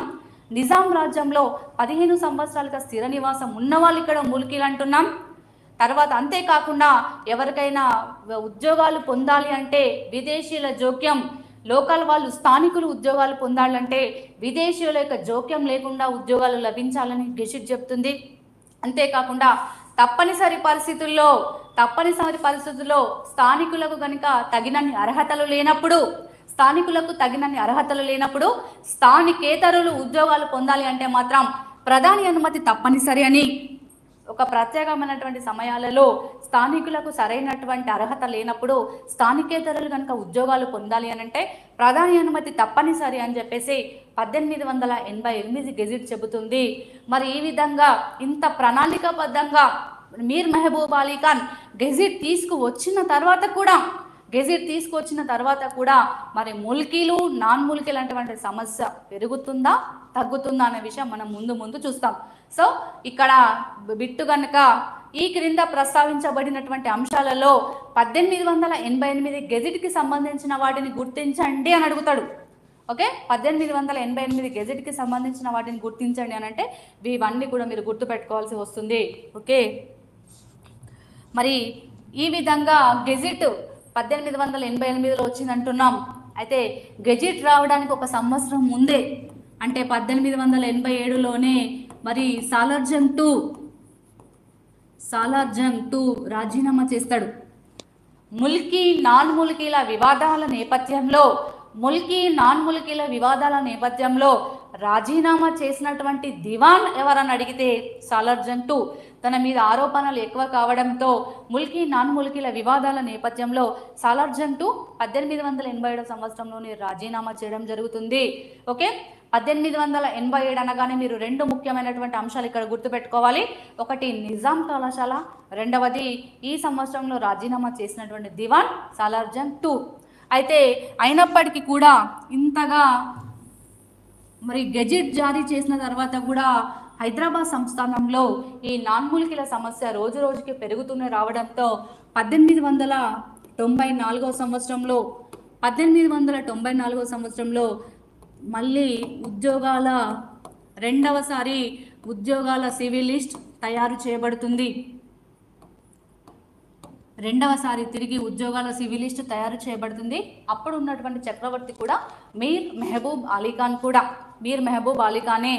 ఓకే, మరి రోజు రోజుకి ఈ విధంగా మన 1886 సంవత్సరంలో ఉద్యోగుల సివిల్ లిస్ట్ వచ్చినప్పుడు అందులో ఉన్నటువంటి అంశాలను గమనించి తర్వాత భవిష్యత్తులో ఇది రిపీట్ కావద్దని ముల్కీలకి ఉద్యోగాలు రావాలనే నేపథ్యంతో 1880లో నిజాం కళాశాల స్థాపించి మరి ఈ విధంగా నాన్ ముల్కీలకు పెద్దపీట వేసినటువంటి ప్రధానిని రాజీనామా చేపించి 1888 సంవత్సరంలో గెజిట్ తీసుకొచ్చి అందులో ముల్కీలు ఎవరైనటువంటి అంశము క్లియర్గా మెన్షన్ చేసిన తర్వాత కూడా ఈ విధంగా నాన్ లోకల్ యొక్క సమస్య రోజు రోజుకి హైదరాబాద్ సంస్థానంలో పెరుగుతూ ఉండడంతో 1894 సంవత్సరంలో తిరిగి ఉద్యోగాల సాధారణ లిస్టు తీపిస్తాడు మీర్ మెహబూబ్ అలీ ఖాన్. ఇందులో తెలిసినటువంటి భయంకరమైనటువంటి నిజాలు ఏంటంటే మరి ఇందులో నాన్ ముల్కీలు ఎంతమంది, ఇందులో నాన్ ముల్కీలు అంటే నాన్ లోకల్ ఎంతమంది, ముల్కీలు ఎంతమంది, నాన్ ముల్కీ ఉద్యోగాల విషయానికి వస్తే టోటల్ ఉద్యోగాలు 680, అందులో నాన్ ముల్కీలు 447, ముల్కీ ఉద్యోగాలు 233. ఓకే, మరి 1894 ఉద్యోగుల సివిల్ లిస్టు మనకు చెబుతున్నటువంటి అంశం ఏంటంటే రాజ్యాంగంలో ఉన్నటువంటి మొత్తం ఉద్యోగాల విషయానికి వస్తే 680 అని చెబుతుంది. అందులో నాన్ ముల్కీ ఉద్యోగులు 447 అంట, ముల్కీ ఉద్యోగాలు కేవలము 233 మాత్రమే. ముల్కీ ఉద్యోగాలు కేవలం 233 మాత్రమే అని చెబుతుంది. అంటే ఈ జాబితా మొదటిసారి ఉద్యోగుల సివిల్ లిస్టు కంటే ఇందులో చెప్పిన నిజాలు కనుక చూస్తే దానికంటే నాన్ ముల్కీ ఉద్యోగాలు ఇంకా దీంట్లో పెరుగుతూనే వచ్చారు. నిజాం కళాశాల స్థాపన జరిగిన తర్వాత సమస్య తగ్గలేదు, ఇంకా గెజిట్ని విడుదల చేసిన తర్వాత కూడా సమస్య తగ్గలేదు, ఆ ప్రధానిని రాజీనామా చేపించిన తర్వాత కూడా సమస్య ఇంకా తగ్గలేదు కదా. అంటే ఇక్కడ మనకు తెలిసింది ఏంటంటే నాన్ ముల్కీలు ఎవరైతే ఉన్నారో వాళ్ళు తప్పుడు ధృవీకరణ బోగస్ సర్టిఫికేట్స్ సృష్టించుకొని ముల్కీ ఉద్యోగులుగా పేరు నమోదులు చేసుకొని రాజ్యంలో రోజు రోజుగా ముల్కీల యొక్క స్థానంలో ఉద్యోగాలు పొందుతూనే 447 కాగా ముల్కీ ఉద్యోగులు కేవలం 233 మాత్రమే. ఓకే, మరి ఇదంతా గమనించినటువంటి మీర్ మెహబూబ్ అలీ ఖాన్ ఏం చేస్తాడంటే, మరి ఒక హిందువు అయినటువంటి ఒక ముల్కీ హిందువుని ప్రధానిగా నియమిస్తే సమస్య ఏమైనా సద్దుమణుగుతుందని భావించినటువంటి మీర్ మెహబూబ్ అలీ ఖాన్ 1901 సంవత్సరంలో మహారాజా కిషన్ పర్షాద్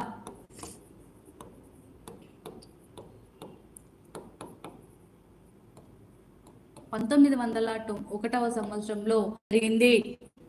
ఒక హిందూ ముల్కీని దివాన్గా నియమిస్తాడు మహారాజా కిషన్ పర్షాద్ అంటున్నాం. మరి మహారాజా కిషన్ పర్షాద్ దివాన్గా నియమింపబడినప్పటి నుంచి ప్రతి క్షణం కోసం కూడా ముల్కీల కోసమే తాపత్రయపడతాడు, ముల్కీల కోసమే పోరాటం చేస్తాడు. ఎవరైతే నాన్ ముల్కీలు ఉద్యోగాలలో నియమిస్తారో, నాన్ ముల్కీలు ఎవరైతే లోకల్ వాళ్ళ ఉద్యోగాలలో ఉన్నారో వాళ్ళని తీసేపించి ఆ ఉద్యోగాలు ముల్కీలకి అప్పచెప్పడానికి రకరకాలుగా ప్రయత్నాలు చేస్తూనే ఉంటాడు మహారాజా కిషన్ పర్షాద్. కానీ ఇక్కడ సమస్య ఏమవుతుందంటే, మరి బ్రిటిష్ వాళ్ళ ఒత్తిడితో మరి ఈయన యొక్క మంత్రివర్గంలో ఎవరు నియమింపబడతారనంటే కాసన్ వాకర్ ఆర్థిక మంత్రిగా నియమింపబడతాడు. బ్రిటిష్ వాళ్ళ యొక్క ప్రోద్బలంతో మహారాజా కిషన్ పర్షాద్ యొక్క మంత్రివర్గంలో కాసన్ వాకర్ ఆర్థిక మంత్రిగా నియమింపబడతాడు. కానీ కాసన్ వాకర్ తిరిగి ఆ పదవులన్నీ కూడా నాన్ ముల్కీలకు ఇచ్చివేయడానికి, ఇక్కడ మహారాజా కిషన్ పర్షాద్ ముల్కీలకు సంబంధించిన ఉద్యోగాలన్నీ వాళ్ళకి ఇవ్వడానికి, అంటే నాన్ ముల్కీలను పదవుల నుండి తప్పించడానికి మహారాజా కిషన్ పర్షాద్ చేసినటువంటి ప్రయత్నాలన్నీ కూడా కాసన్ వాకర్ ఆర్థిక మంత్రి అయిన తర్వాత తిరిగి అవన్నీ కూడా నాన్ ముల్కీలకు అప్పచెప్పడానికి ఈయన ప్రయత్నాలు చేస్తుంటాడు. చివరికి ఈ మహారాజా కిషన్ పర్షాద్కి కాసన్ వాకర్కి మధ్య చాలాసార్లు ప్రత్యక్ష యుద్ధం జరుగుతుంది. చాలా రకాలుగా ప్రయత్నం చేసి, చాలా రకాలుగా పోరాటం చేసి ముల్కీలకి కొంతవరకు ఆయన తన వంతు ప్రయత్నం చేసి ముల్కీలకు కొన్ని తాత్కాలికమైనటువంటి రక్షణలు కల్పిస్తాడు మహారాజా కిషన్ పర్షాద్. మరి ఇంతవరకు అంటే ఒక హిందూ ప్రధానిగా నియమింపబడము ఈ సంవత్సరంలోనే 1901 సంవత్సరంలోనే జరిగింది. మరి ఈ విధంగా ముల్కీల కోసం ఇంతగా ప్రయత్నం చేసినటువంటి మహారాజా కిషన్ పర్షాద్ని ముల్కీ ఉద్యమ గాడ్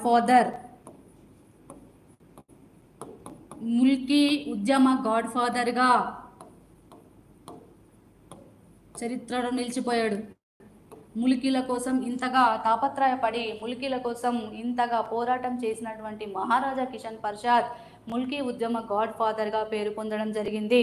ఓకే, మరి ఈయన చేసినటువంటి కృషి ఫలితంగానే 1910 సంవత్సరంలో కొన్ని ఆదేశాలు జారీ చేయబడ్డాయి. అవి ఏంటనంటే, రాజకీయ నాయకుల జోక్యం లేకుండా ప్రభుత్వ ఉద్యోగాలు రాజకీయ నాయకుల జోక్యం లేకుండానే జరగాలి. ఓకే, ఉద్యోగాలు నియమింపబడేటప్పుడు రాజకీయ నాయకుల జోక్యం లేకుండా రాత పరీక్ష ద్వారా ఉద్యోగ నియామకం జరగాలి. అంతేకాకుండా ఇప్పటి నుండి నాన్ ముల్కీ ఉద్యోగాలన్నీ కూడా తాత్కాలికమైనవి అని మహారాజా కిషన్ పర్షాద్ ప్రకటించడం జరిగింది. సో 1910 సంవత్సరంలో మహారాజా కిషన్ పర్షాద్ దివాన్గా ఉన్నప్పుడు వచ్చినటువంటి ఆదేశాల ప్రకారము ఇక్కడ మనకు తెలుస్తున్నటువంటి అంశం ఏంటంటే, ఈయన కృషి ఫలితంగా 1910 సంవత్సరంలో వచ్చినటువంటి ఆ ఇన్ఫర్మేషన్ ఏం చెప్తుంది అనంటే, ఈ ఆదేశం మనకి ఏం చెప్తుందంటే, ఆయన జారీ చేసినటువంటి చర్య ఏం చెబుతుందనంటే, ఇప్పటి నుండి ఉద్యోగాలన్నీ కూడా రాజ్యంలో ఉద్యోగ నియామకం జరగాలి అనంటే రాజకీయ నాయకుల జోక్యం ఉండరాదు. ఆ ఉద్యోగాలన్నీ కూడా రాత పరీక్ష ద్వారానే నియామకం జరగాలి. అంతేకాకుండా ఇప్పటి నుండి నాన్ ముల్కీ ఉద్యోగాలన్నీ కూడా తాత్కాలికమైనవే అని చెప్పేసి 1910లో వచ్చినటువంటి చర్యలు ఆదేశాలు మనకు చెబుతున్నాయి.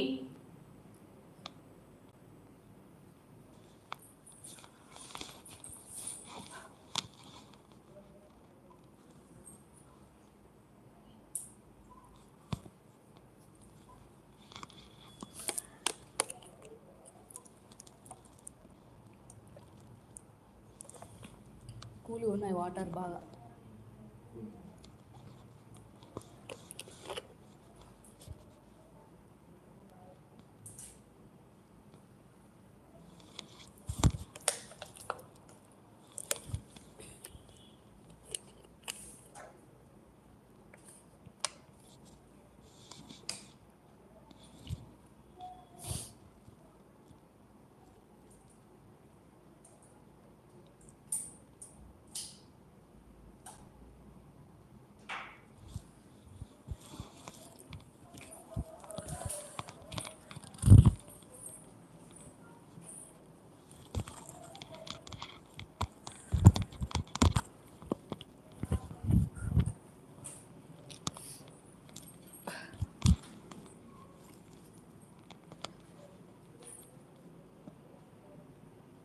సో ఇప్పటి వరకు మనము 1983 నుంచి 1911 వరకు ముల్కీ నాన్ ముల్కీ ఉద్యమం ఏ విధంగా జరిగిందనే విషయం చూసాం.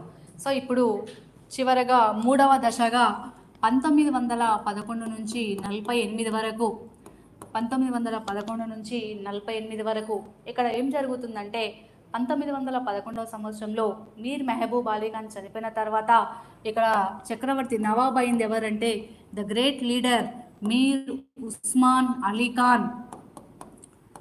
మీర్ ఉస్మాన్ అలీ ఖాన్. సో ముల్కీ నాన్ ముల్కీ అయినటువంటి ఉద్యమం 3 దశలలో ఇక్కడ ఏ విధంగా వాటికి సంబంధించిన అంశాలు ఏ విధంగా బయటపడ్డాయని చూస్తే ఇప్పుడు మనం 3వ దశలో 1911 నుండి ఏ విధంగా ముందుకు సాగింది ఉద్యమం అని చూస్తే 1911 సంవత్సరంలో మీర్ మెహబూబ్ అలీ ఖాన్ చనిపోయిన తర్వాత ఆయన కుమారుడైనటువంటి మీర్ ఉస్మాన్ అలీ ఖాన్ చక్రవర్తి అవుతాడు. మీర్ ఉస్మాన్ అలీ ఖాన్ చక్రవర్తి అయిన తర్వాత మరి రాజ్యంలో ఇక మీదట నేను చక్రవర్తి అయిన తర్వాత నాన్ లోకల్స్కి పెద్దపీట వేయొద్దు, లోకల్ వాళ్ళని ప్రోత్సహించాలి, లోకల్ వాళ్ళకే ఉద్యోగాలు ఇవ్వాలి, లోకల్ వాళ్ళు నాన్ లోకల్ వాళ్ళ చేత ఎలాంటి సమస్యలు ఎదుర్కోవద్దు అని చెప్పేసి భావించినటువంటి మీర్ ఉస్మాన్ అలీ ఖాన్ 1918 సంవత్సరంలో ఉస్మానియా యూనివర్సిటీని స్థాపించడం జరిగింది.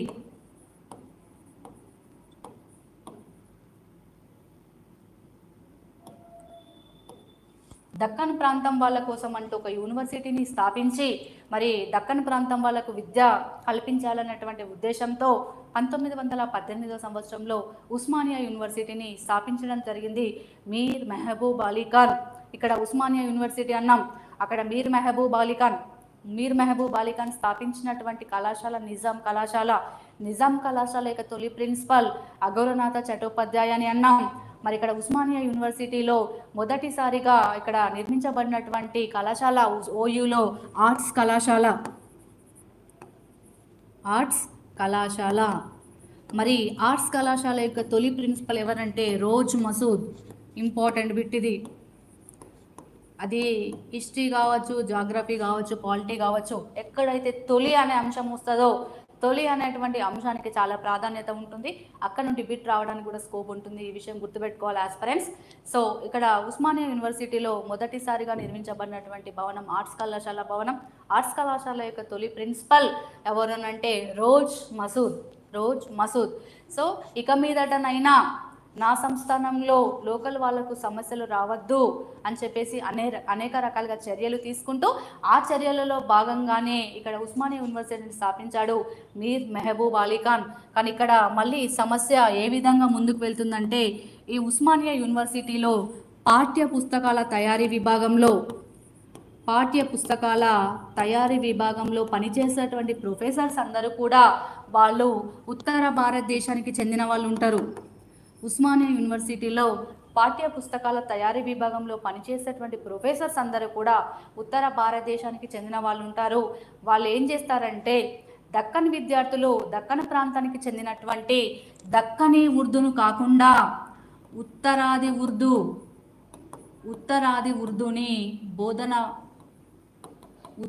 ఉర్దూని పాఠ్య పుస్తకాలలో ప్రవేశపెట్టడం జరుగుతుంది. ఈ ఉత్తరాది ఉర్దూని మనం ఇక్కడ లక్నోవి ఉర్దూ అంటున్నాం. చూసారా, ఏ విధంగా అయినా లోకల్ వాళ్లకు న్యాయం జరగాలని చెప్పేసి ప్రతి చక్రవర్తి చూసినప్పటికీ కూడా ఎన్నో రకాలుగా చర్యలు తీసుకుంటున్నప్పటికీ కూడా ప్రతి విషయంలో ప్రతిసారి గండి పడుతుంది. దక్కన్ ప్రాంతంలో మన ప్రాంతంలో ఉస్మానియా యూనివర్సిటీని స్థాపించి ఇక్కడ వీళ్ళకి మన ఇక్కడ దక్కన్ విద్యార్థులకు న్యాయం చేయాలనే ఉద్దేశం ఉన్నప్పటికీ కూడా ఇక్కడ పాఠ్య పుస్తకాల తయారీ విభాగంలో పనిచేసే ప్రొఫెసర్స్ ఉత్తర భారతదేశానికి చెందిన వాళ్ళు కాబట్టి వాళ్ళు ఏం చేస్తారంటే దక్కన్ ప్రాంతానికి చెందినటువంటి విద్యార్థులకు ఉపయోగపడే విధంగా ఉండకుండా వాళ్లకు చెందినటువంటి ఉత్తరాది ఉర్దూని, లక్నోవి ఉర్దూని ఈ పాఠ్య పుస్తకాలలో ప్రింట్ చేయడం వల్ల లక్నోవి ఉర్దూ రానటువంటి ఇక్కడ దక్కని విద్యార్థులు, లక్నోవి ఉర్దూ రానటువంటి దక్కన్ విద్యార్థులు మరి నానా రకాలుగా ఇబ్బందులకు గురి అవుతూ ఉంటారు. ఓకే, అంతేకాకుండా మరి ఇక్కడ ఉస్మానియా యూనివర్సిటీ కేవలము విద్యావంతులను తయారు చేసేటువంటి కళాశాలగా మారింది. కేవలము ఉస్మానియా యూనివర్సిటీ విద్యావంతులను తయారు చేసే పౌరులుగా మార్చింది. కానీ ఇదే సమయంలో నిజాం కళాశాల మాత్రము ఉద్యోగులను తయారు చేసేటువంటి కళాశాలగా మారుతుంది. మరి పాఠ్య పుస్తకాలలో ఈ విధంగా దక్కని ఉర్దూ ప్రవేశపెట్టకుండా ఉత్తర ఉర్దూ అయినటువంటి లక్నోవి ఉర్దూను ప్రవేశపెట్టడం వల్ల ఇక్కడ కూడా విద్యార్థులకు అన్యాయం జరగడం వల్ల కేవలం ఉస్మానియా యూనివర్సిటీ అంటే విద్యావంతులమైనటువంటి పౌరులను తయారు చేయగలిగింది, కానీ ఉద్యోగులను మాత్రం అందించలేకపోయింది. కానీ అదే 1880లో స్థాపించినటువంటి నిజాం కళాశాల మాత్రము ఉద్యోగులను తయారు చేసేటువంటి విద్యార్థులని ఇక్కడ అందించింది. కాగా ఇక్కడ మనం గమనించాల్సినటువంటి విషయం ఏంటంటే ముల్కీల యొక్క పిల్లలు ఓయూకి వెళ్ళగా నాన్ ముల్కీల యొక్క పిల్లలు నిజాం కళాశాలకు వెళ్ళేవాళ్ళు. ముల్కీల యొక్క పిల్లలు ఓయూకు వెళ్ళగా నాన్ ముల్కీల యొక్క పిల్లలు నిజాం కళాశాలకు వెళ్ళేవాళ్ళు. సో ఇప్పుడు అన్నాం ఉస్మానియా యూనివర్సిటీ విద్యావంతులను తయారు చేసే పౌరులను మాత్రమే మిగిల్చిందండి. అంటే ఇక్కడ ఉస్మానియా యూనివర్సిటీకి వెళ్ళేది ఎవరు? ముల్కీల పిల్లలు, అంటే దక్కన్ వాళ్ళు. అదే సమయంలో నిజాం కళాశాల ఇంగ్లీష్ మీడియం బోధనా మాధ్యమంగా మారినటువంటి నిజాం కళాశాల మాత్రము ఉద్యోగులను తయారు చేసే కళాశాలగా మారిందంటున్నాం. కానీ మరి ఆ నిజాం కళాశాలకు వెళ్ళేది ఎవరు? ఇక్కడ నాన్ లోకల్ వాళ్ళు. మరి ఇక్కడ మన దగ్గర మన చక్రవర్తులు స్థాపించినటువంటి కళాశాలలు కూడా మన వాళ్ళను బయట ఉంచి బయట నుంచి వచ్చిన వాళ్ళకి ఉద్యోగ అవకాశాలను కల్పించే విధంగా ఈ విధంగా తయారైతే మరి ఇక్కడ లోకల్ వాళ్ళ లోపల దక్కన్ విద్యార్థుల లోపల ప్రతి రోజుకి అసహనం అనేది పెరిగిపోతుంది. అంతేకాకుండా మరి ఈ విధంగా పాఠ్య పుస్తకాల విభాగంలో కూడా ఈ విధంగా అన్యాయం జరగడంతో మరి 2 రకాల సిద్ధాంతాలు ఇక్కడ ఆవిర్భవిస్తాయి. అదేంటంటే దక్కన్ జాతీయవాదం,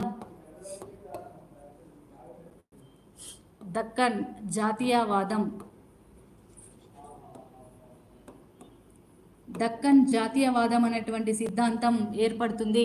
ఇది ఎవరి ఆధ్వర్యంలో ఏర్పడుతుందంటే ఓయూకు చెందినటువంటి ఉర్దూ ప్రొఫెసర్ అయినటువంటి డాక్టర్ జోరే నాయకత్వంలో దక్కన్ జాతీయవాదం అనేటువంటి సిద్ధాంతం ఆవిర్భవించింది. ఈ దక్కన్ జాతీయవాదం అనేటువంటి సిద్ధాంతానికి మద్దతు పలికింది ఎవరంటే ముల్కీలు. మరి పాఠ్యపుస్తకాల తయారీ విభాగంలో ఈ విధంగా అన్యాయం జరగడంతో అసహనానికి గురైనటువంటి ముల్కీ విద్యార్థుల ఆధ్వర్యంలో మరి ఉస్మానియా యూనివర్సిటీలో ప్రముఖ ప్రొఫెసర్ అయినటువంటి డాక్టర్ జోరే నాయకత్వంలో దక్కన్ జాతీయవాదం అనేటువంటి సిద్ధాంతం ఆవిర్భవించింది. దక్కన్ జాతీయవాదం అనేటువంటి సిద్ధాంతానికి ముల్కీలు మద్దతు పలికారు. దక్కన్ జాతీయవాదం ఏర్పరిచినటువంటి లైబ్రరీ ఏంటంటే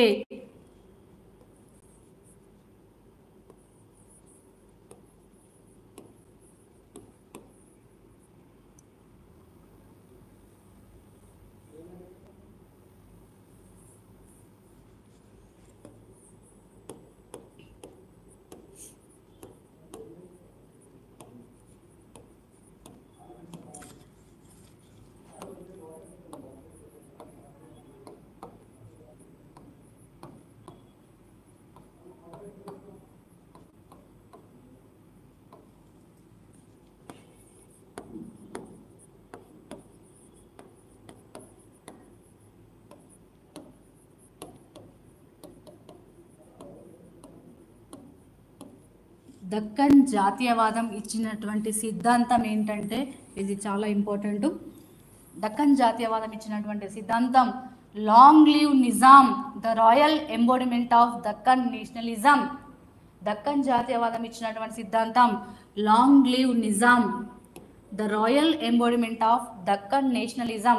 అంటే దక్కన్ జాతీయవాదానికి గుర్తింపుగా మారినటువంటి ఓ నిజాం, మీరు ఎల్లకాలం బ్రతకాలి. దక్కన్ జాతీయవాదానికి గుర్తింపుగా మారినటువంటి ఓ నిజాం మీరు ఎల్లకాలం బ్రతకాలి అని చెప్పేసి దక్కన్ జాతీయవాదం అనేటువంటి సిద్ధాంతము, ఈ దక్కన్ జాతీయవాదం అనేటువంటి సిద్ధాంతం ఇచ్చినటువంటి నినాదం ఇది. సో ఈ దక్కన్ జాతీయవాదానికి పూర్తిగా ముల్కీలు మాత్రమే మద్దతు పలుకుతారు. ఓకే, మరి ఈ విధంగా ముల్కీలు ఈ సిద్ధాంతానికి మద్దతు పలికితే నాన్ ముల్కీల యొక్క మద్దతు పొందినటువంటి సిద్ధాంతం ఏంటంటే ముస్లిం సార్వభౌమాధికారం.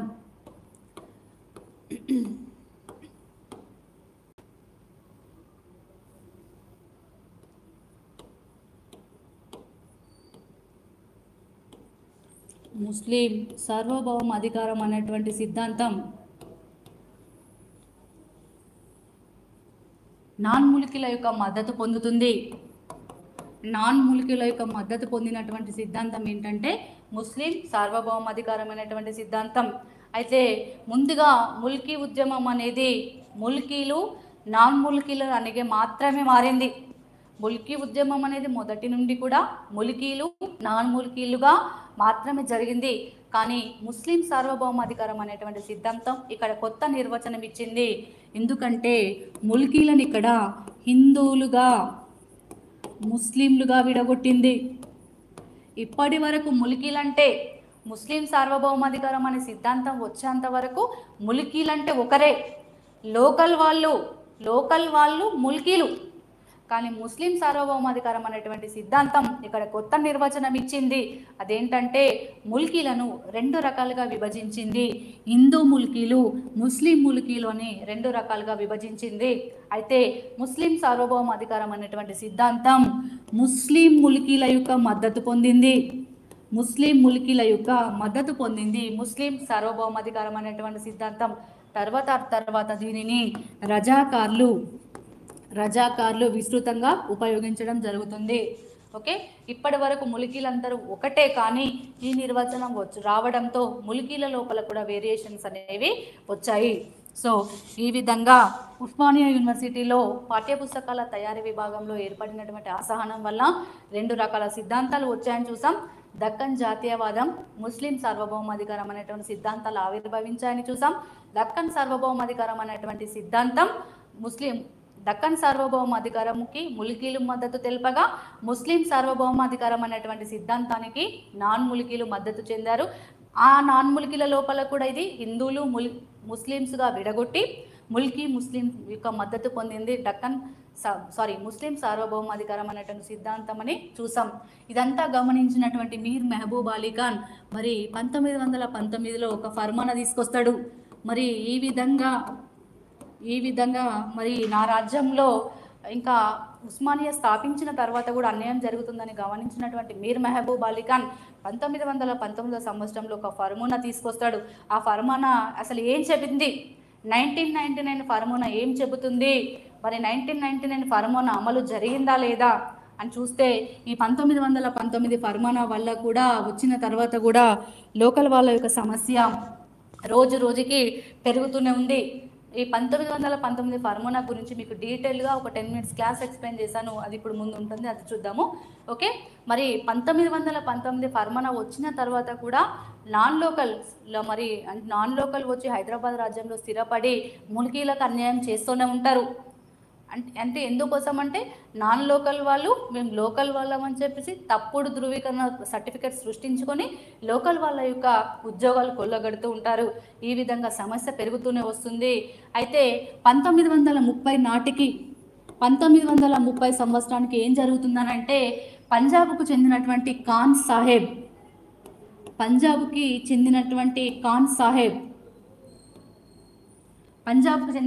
ఖాన్ సాహెబ్లని ఇక్కడ అంటే దక్కన్ ప్రాంతంలో ఉద్యోగాలు ఇవ్వడం వల్ల పంజాబ్కు చెందినటువంటి ఖాన్ సాహెబ్లకి దక్కన్ ప్రాంతంలో ఉన్నత ఉద్యోగాలు ఇవ్వడం వల్ల అంటే ఇక్కడ మనం 1930 అంటున్నాం. అంటే 1990లో ఫర్మానా వచ్చింది ఆల్రెడీ. చక్రవర్తి జారీ చేసినటువంటి ఫర్మానా వచ్చిన తర్వాత కూడా 1930లో పంజాబ్కు చెందినటువంటి ఖాన్ సాహెబ్లని ఉద్యోగాలలో నియమిస్తున్నారు. అంటే ఇక్కడ ఈ లెక్కన మనకు అర్థమైంది ఏంటి? ఈ 1919 ఫర్మానా అనేది అమలు జరగనట్టే కదా. 1919 అనేటువంటి ఫార్ములా అమలు జరగనట్టే కదా. సో ఈ విధంగా పంజాబ్కు చెందినటువంటి ఖాన్ సాహెబ్లని ఉద్యోగాలలో నియమించడం వల్ల ములికీల లోపల అసంతృప్తి అనేది రోజు రోజుకి పెరుగుతూనే వస్తుంది. ఈ సమయంలో 1933లో జారీ చేసినటువంటి ఫర్మానా మాత్రం కొంతవరకు విజయం సాధించిందని చెప్పవచ్చు. 1888లో మీర్ మెహబూబ్ అలీ ఖాన్ జారీ చేశాడు. తర్వాత 1919లో మీర్ ఉస్మాన్ అలీ ఖాన్ జారీ చేశాడు ఫర్మానాలు. అయినప్పటికీ కూడా ఎక్కడ కూడా ఉపయోగం లేదు. కానీ 1933లో జారీ చేసినటువంటి ఫర్మానా వల్ల మాత్రము కొంత ముల్కీలకు ఉపశమనం జరిగిందనే చెప్పవచ్చు. ఈ 1933 ఏం చెప్తుందనంటే, రాజ్యంలో విద్యావంతులైనటువంటి ములికీలకే ఉద్యోగాలు ఇవ్వాలి. విద్యావంతులైన ప్రభుత్వ ఉద్యోగాలలో విద్యావంతులైనటువంటి ములికీలకే ఉద్యోగాలు ఇవ్వాలి. ప్రభుత్వ ఉద్యోగాలు, రాజ్యంలో ఉన్నటువంటి ప్రభుత్వ ఉద్యోగాలన్నింటిలో కూడా కేవలము విద్యావంతులైనటువంటి ములికీలకు మాత్రమే ఉద్యోగ అవకాశాలు కల్పించాలి. ఇక మీదట నాన్ ములికి ఉద్యోగాలన్నీ కూడా తాత్కాలికమైనవే అని చెప్పేసి 1933 ఫార్ములా చెబుతుంది. ఈ 1933 ఫార్ములా కొంతవరకు ములికీలకు ఉపశమనం కల్పించిందని చెప్పవచ్చు. సో ఈ 1913 ఫార్ములా జారీ చేసినందుకు మరి అప్పటి నగర కోత్వాల్ అయినటువంటి రాజా బహదూర్ వెంకటరామిరెడ్డి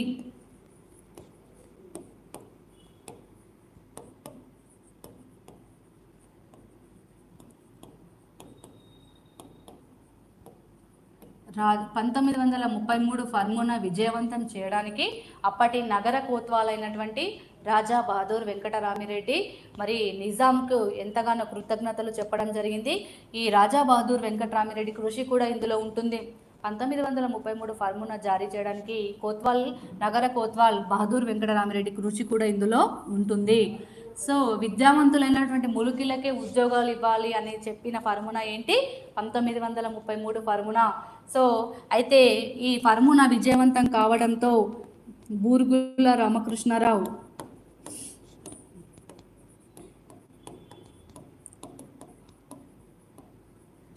మందమూల నరసింగారావు,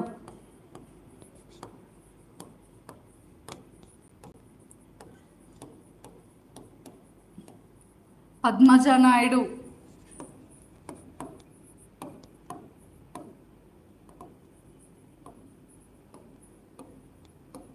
డాక్టర్ లతీఫ్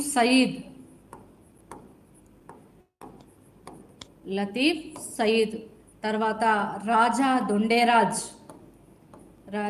దొండేరాజ్ వీళ్ళందరూ కూడా నిజాంని కలిసి కృతజ్ఞతలు చెప్పడం జరిగింది. 1933 ఫార్ములా విజయవంతం అయినందుకు మరి నగరంలో ఉన్నటువంటి కొంతమంది ముఖ్యమైనటువంటి నాయకులు బూరుగుల రామకృష్ణారావు, మందమూల నరసింగారావు, పద్మజా నాయుడు, డాక్టర్ లతీఫ్ సయీద్, రాజా దొండేరాజ్ వీళ్ళందరూ కూడా నిజాంని కలిసి కృతజ్ఞతలు చెప్పడం జరిగింది. 1933 ఫార్ములా విజయవంతం కావడంతో కొంతమంది ముల్కీ ఉద్యమకారులు 1935 సంవత్సరంలో నిజాం సబ్జెక్టు లీగ్ని స్థాపించారు. 1935 సంవత్సరంలో నిజాం సబ్జెక్టు లీగ్ని స్థాపించడం జరిగింది.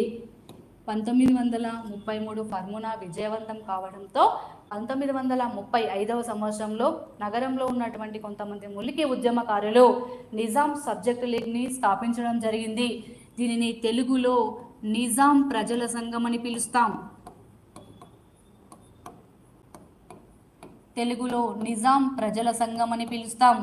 ఉర్దూలో జమియత్ రిఫాయామే నిజాం,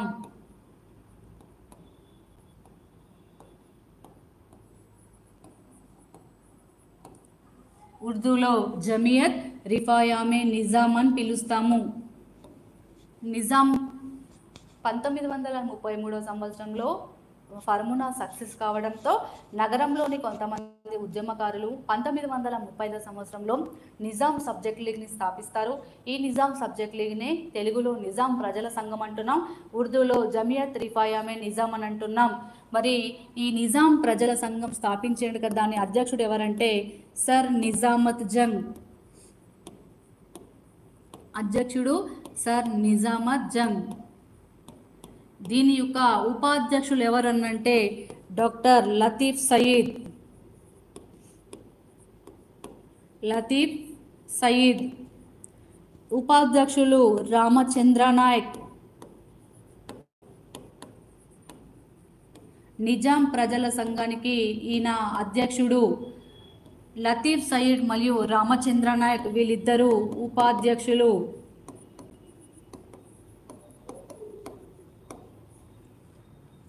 తర్వాత కోశాధికారి బారిస్టర్ నౌషీద్ చినాయ్.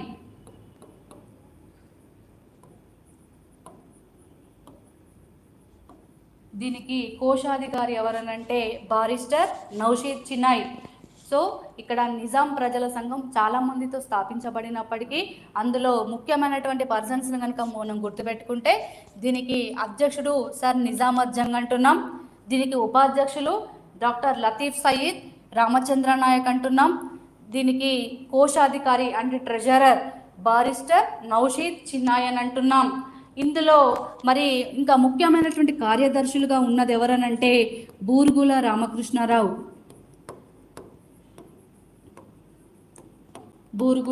రామకృష్ణారావు. ముఖ్యమైనటువంటి కార్యదర్శులుగా ఉన్నది బూర్గుల రామకృష్ణారావు, శ్రీనివాస శర్మ.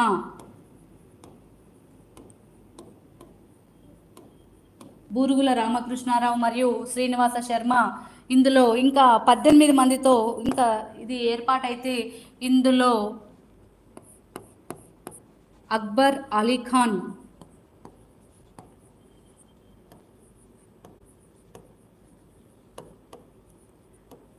అనేటువంటి వ్యక్తి కూడా ఇందులో సభ్యుడిగా ఉంటాడు. ఓకే, సో 1935లో ఏర్పాటైనటువంటి నిజాం సబ్జెక్ట్ లీగ్, దీనిని నిజాం ప్రజల సంఘం అని తెలుగులో అన్నాం. ఉర్దూలో జమియత్ రిఫాయామే నిజాం అన్నాం. దీనికి అధ్యక్షుడు సర్ నిజామత్ జంగ్ అంటున్నాం. ఉపాధ్యక్షుడు లతీఫ్ సయ్యద్, రామచంద్ర నాయక్ అంటున్నాం.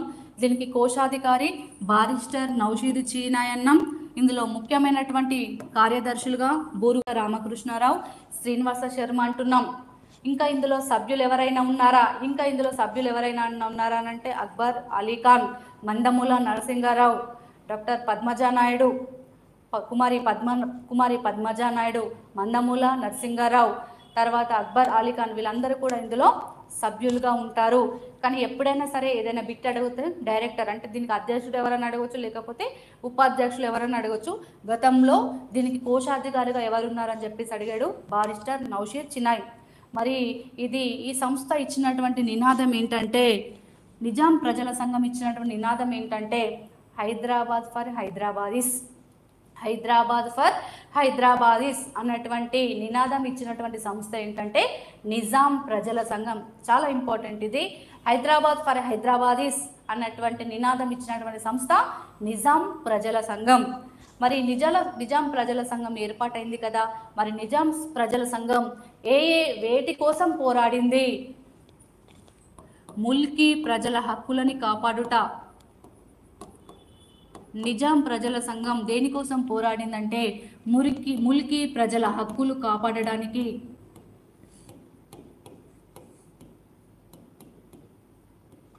తర్వాత నిజాంకి విధేయతను ప్రకటించింది.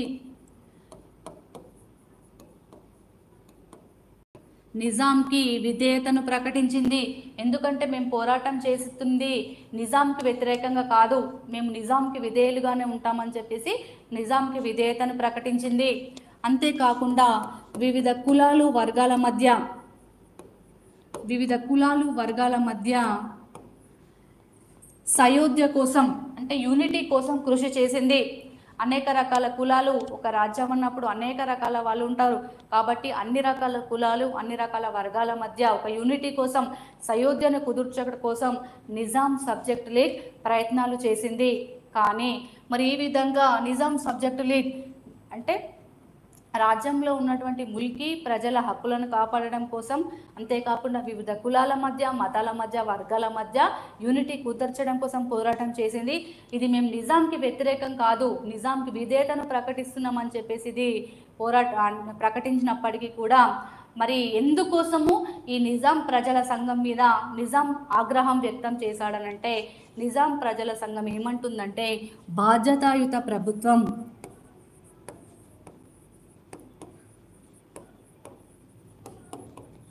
బాధ్యతాయుత ప్రభుత్వం కావాలని, బాధ్యతాయుత ప్రభుత్వం కావాలని బాధ్యతాయుత ప్రభుత్వం కావాలని నిజాం ప్రజల సంఘం అంటుంది. సో ఎప్పుడైతే బాధ్యతాయుత ప్రభుత్వం అని చెప్పేసి అన్నదో ఈ మాట అనడంతో నిజాంకి దీని మీద ఆగ్రహం వ్యక్తం చేస్తాడు. ఓకేనా. నిజాం ఆగ్రహం వ్యక్తం చేసినప్పటికీ కూడా ప్రజలు కూడా ఒకరొకరు దీని నుండి తప్పుకుంటారు. ఓకే, నిజాం ఆగ్రహం రానంత వరకు ఇందులో సభ్యులుగా ఉంటారు. కానీ ఎప్పుడైతే బాధ్యతాయుత ప్రభుత్వం అంటుందో, బాధ్యతాయుత ప్రభుత్వం అనగానే ఇది నిజాం యొక్క ఆగ్రహానికి గురవుతుంది, నిజాం యొక్క ప్రజల సంఘం అనేది. సో నిజాం ప్రజల సంఘం ఎందుకోసం స్థాపించబడిందంటే అనేక రకాల కారణాలు ఉన్నప్పటికీ కూడా ప్రధానంగా గుర్తుపెట్టుకోవాల్సినటువంటి అంశం ఏంటంటే ముల్కీ ప్రజల హక్కులను కాపాడడానికి ఏర్పాటైంది అనేటువంటి విషయం గుర్తుపెట్టుకోవాలి. హైదరాబాద్ ఫర్ హైదరాబాదీస్ అనే నినాదం ఇచ్చినటువంటిది ఏంటనంటే నిజాం ప్రజల సంఘం అని. అయితే మరి ఇవన్నీ జరుగుతున్నప్పుడు ఇక్కడ కొన్ని పత్రికలు, హైదరాబాద్ రికార్డర్,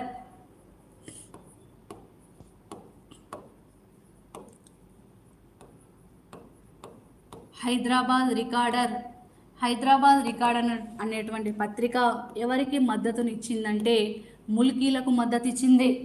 హైదరాబాద్ రికార్డర్ అనేటువంటి పత్రిక ముల్కీలకు మద్దతిచ్చి ముల్కీల యొక్క హక్కుల కోసం పోరాటం చేస్తుంది.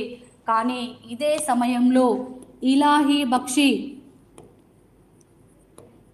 పక్షి అనేటువంటి పత్రిక ఎవరికి మద్దతిస్తుందంటే నాన్ లోకల్స్కి మద్దతిస్తుంది. ఇలాహీ పక్షి అనేటువంటి పత్రిక నాన్ లోకల్స్కి మద్దతిచ్చి మరి హైదరాబాద్ రాజ్యంలో ఉన్నటువంటి ప్రభుత్వ ఉద్యోగాలు అప్పగించాలనంటే తెలివిగల ముల్కీలను ఎక్కడ వెతకాలి, హైదరాబాద్ రాజ్యంలో ప్రభుత్వ ఉద్యోగాలు అప్పగించాలి అంటే తెలివిగల ఉద్యోగాలను ఎక్కడి నుండి వెతకాలి అని ప్రశ్నించినటువంటి పత్రిక ఇలాహీ బక్షి పత్రిక. అంటే ఇది పత్రిక ఎవరికి సపోర్ట్ ఇస్తున్నట్టు, నాన్ లోకల్స్కి సపోర్ట్ ఇస్తున్నట్టు. ఇదే సమయంలో ది మహమ్మదీన్ అనేటువంటి పత్రిక, ది మహమ్మదీన్ అనేటువంటి పత్రిక కూడా నాన్ లోకల్స్కి మద్దతించింది. ఈ పత్రిక ఏమని అంటుంది అని అంటే ఇక్కడ ఇప్పుడు హైదరాబాద్ రాజ్యంలో ఉన్నటువంటి నాన్ లోకల్స్ అందరూ కూడా వీళ్ళు ఎక్కడి నుండో వచ్చిన వాళ్ళు కాదు, వీళ్ళందరూ సాలార్జంగ్ ఆహ్వానిస్తేనే వచ్చినటువంటి వారసులు.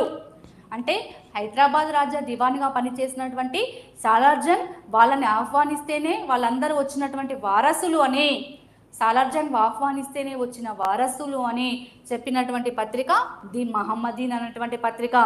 సో ముల్కీల కోసం పోరాటం చేసినటువంటి పత్రిక హైదరాబాద్ రికార్డర్. హైదరాబాద్ రాజ్యంలో ప్రభుత్వ ఉద్యోగాలని అప్పజెప్పాలంటే తెలివిగల ముల్కీలను ఎక్కడ వెతకాలి అని నాన్ లోకల్స్కి వాళ్ళకు ఉపయోగకరంగా మారినటువంటి పత్రిక ఇలాహీ బక్షి పత్రిక. అట్లాగే ది మహమ్మదీన్ అనేటువంటి పత్రిక కూడా నాన్ లోకల్స్కి సపోర్ట్ చేస్తూనే మాట్లాడడం జరిగింది.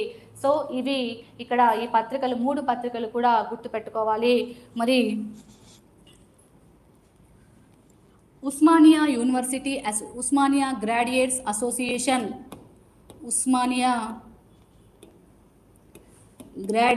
అసోసియేషన్ ఎప్పుడు ఏర్పాటైందంటే 1920 సంవత్సరంలో ఏర్పాటైంది.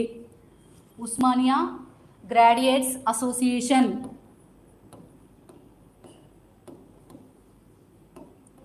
ఏ సంవత్సరంలో ఏర్పాటైందంటే 1920 సంవత్సరంలో ఏర్పాటైంది. హైదరాబాద్ రాజ్యంలో కొంతమంది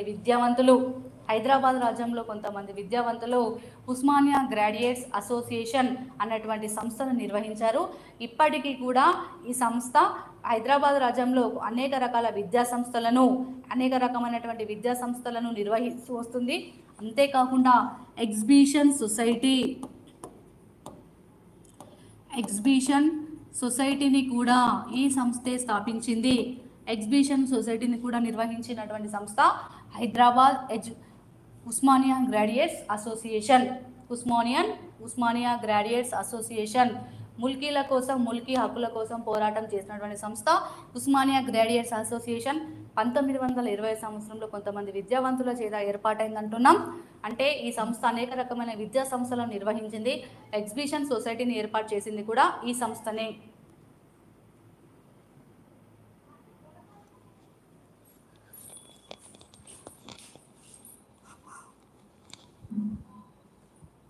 నెక్స్ట్ అది రాయాలి ఇంకా బోర్డు పైన కొన్ని పాయింట్స్, అదైతే అయిపోతుంది క్లాస్.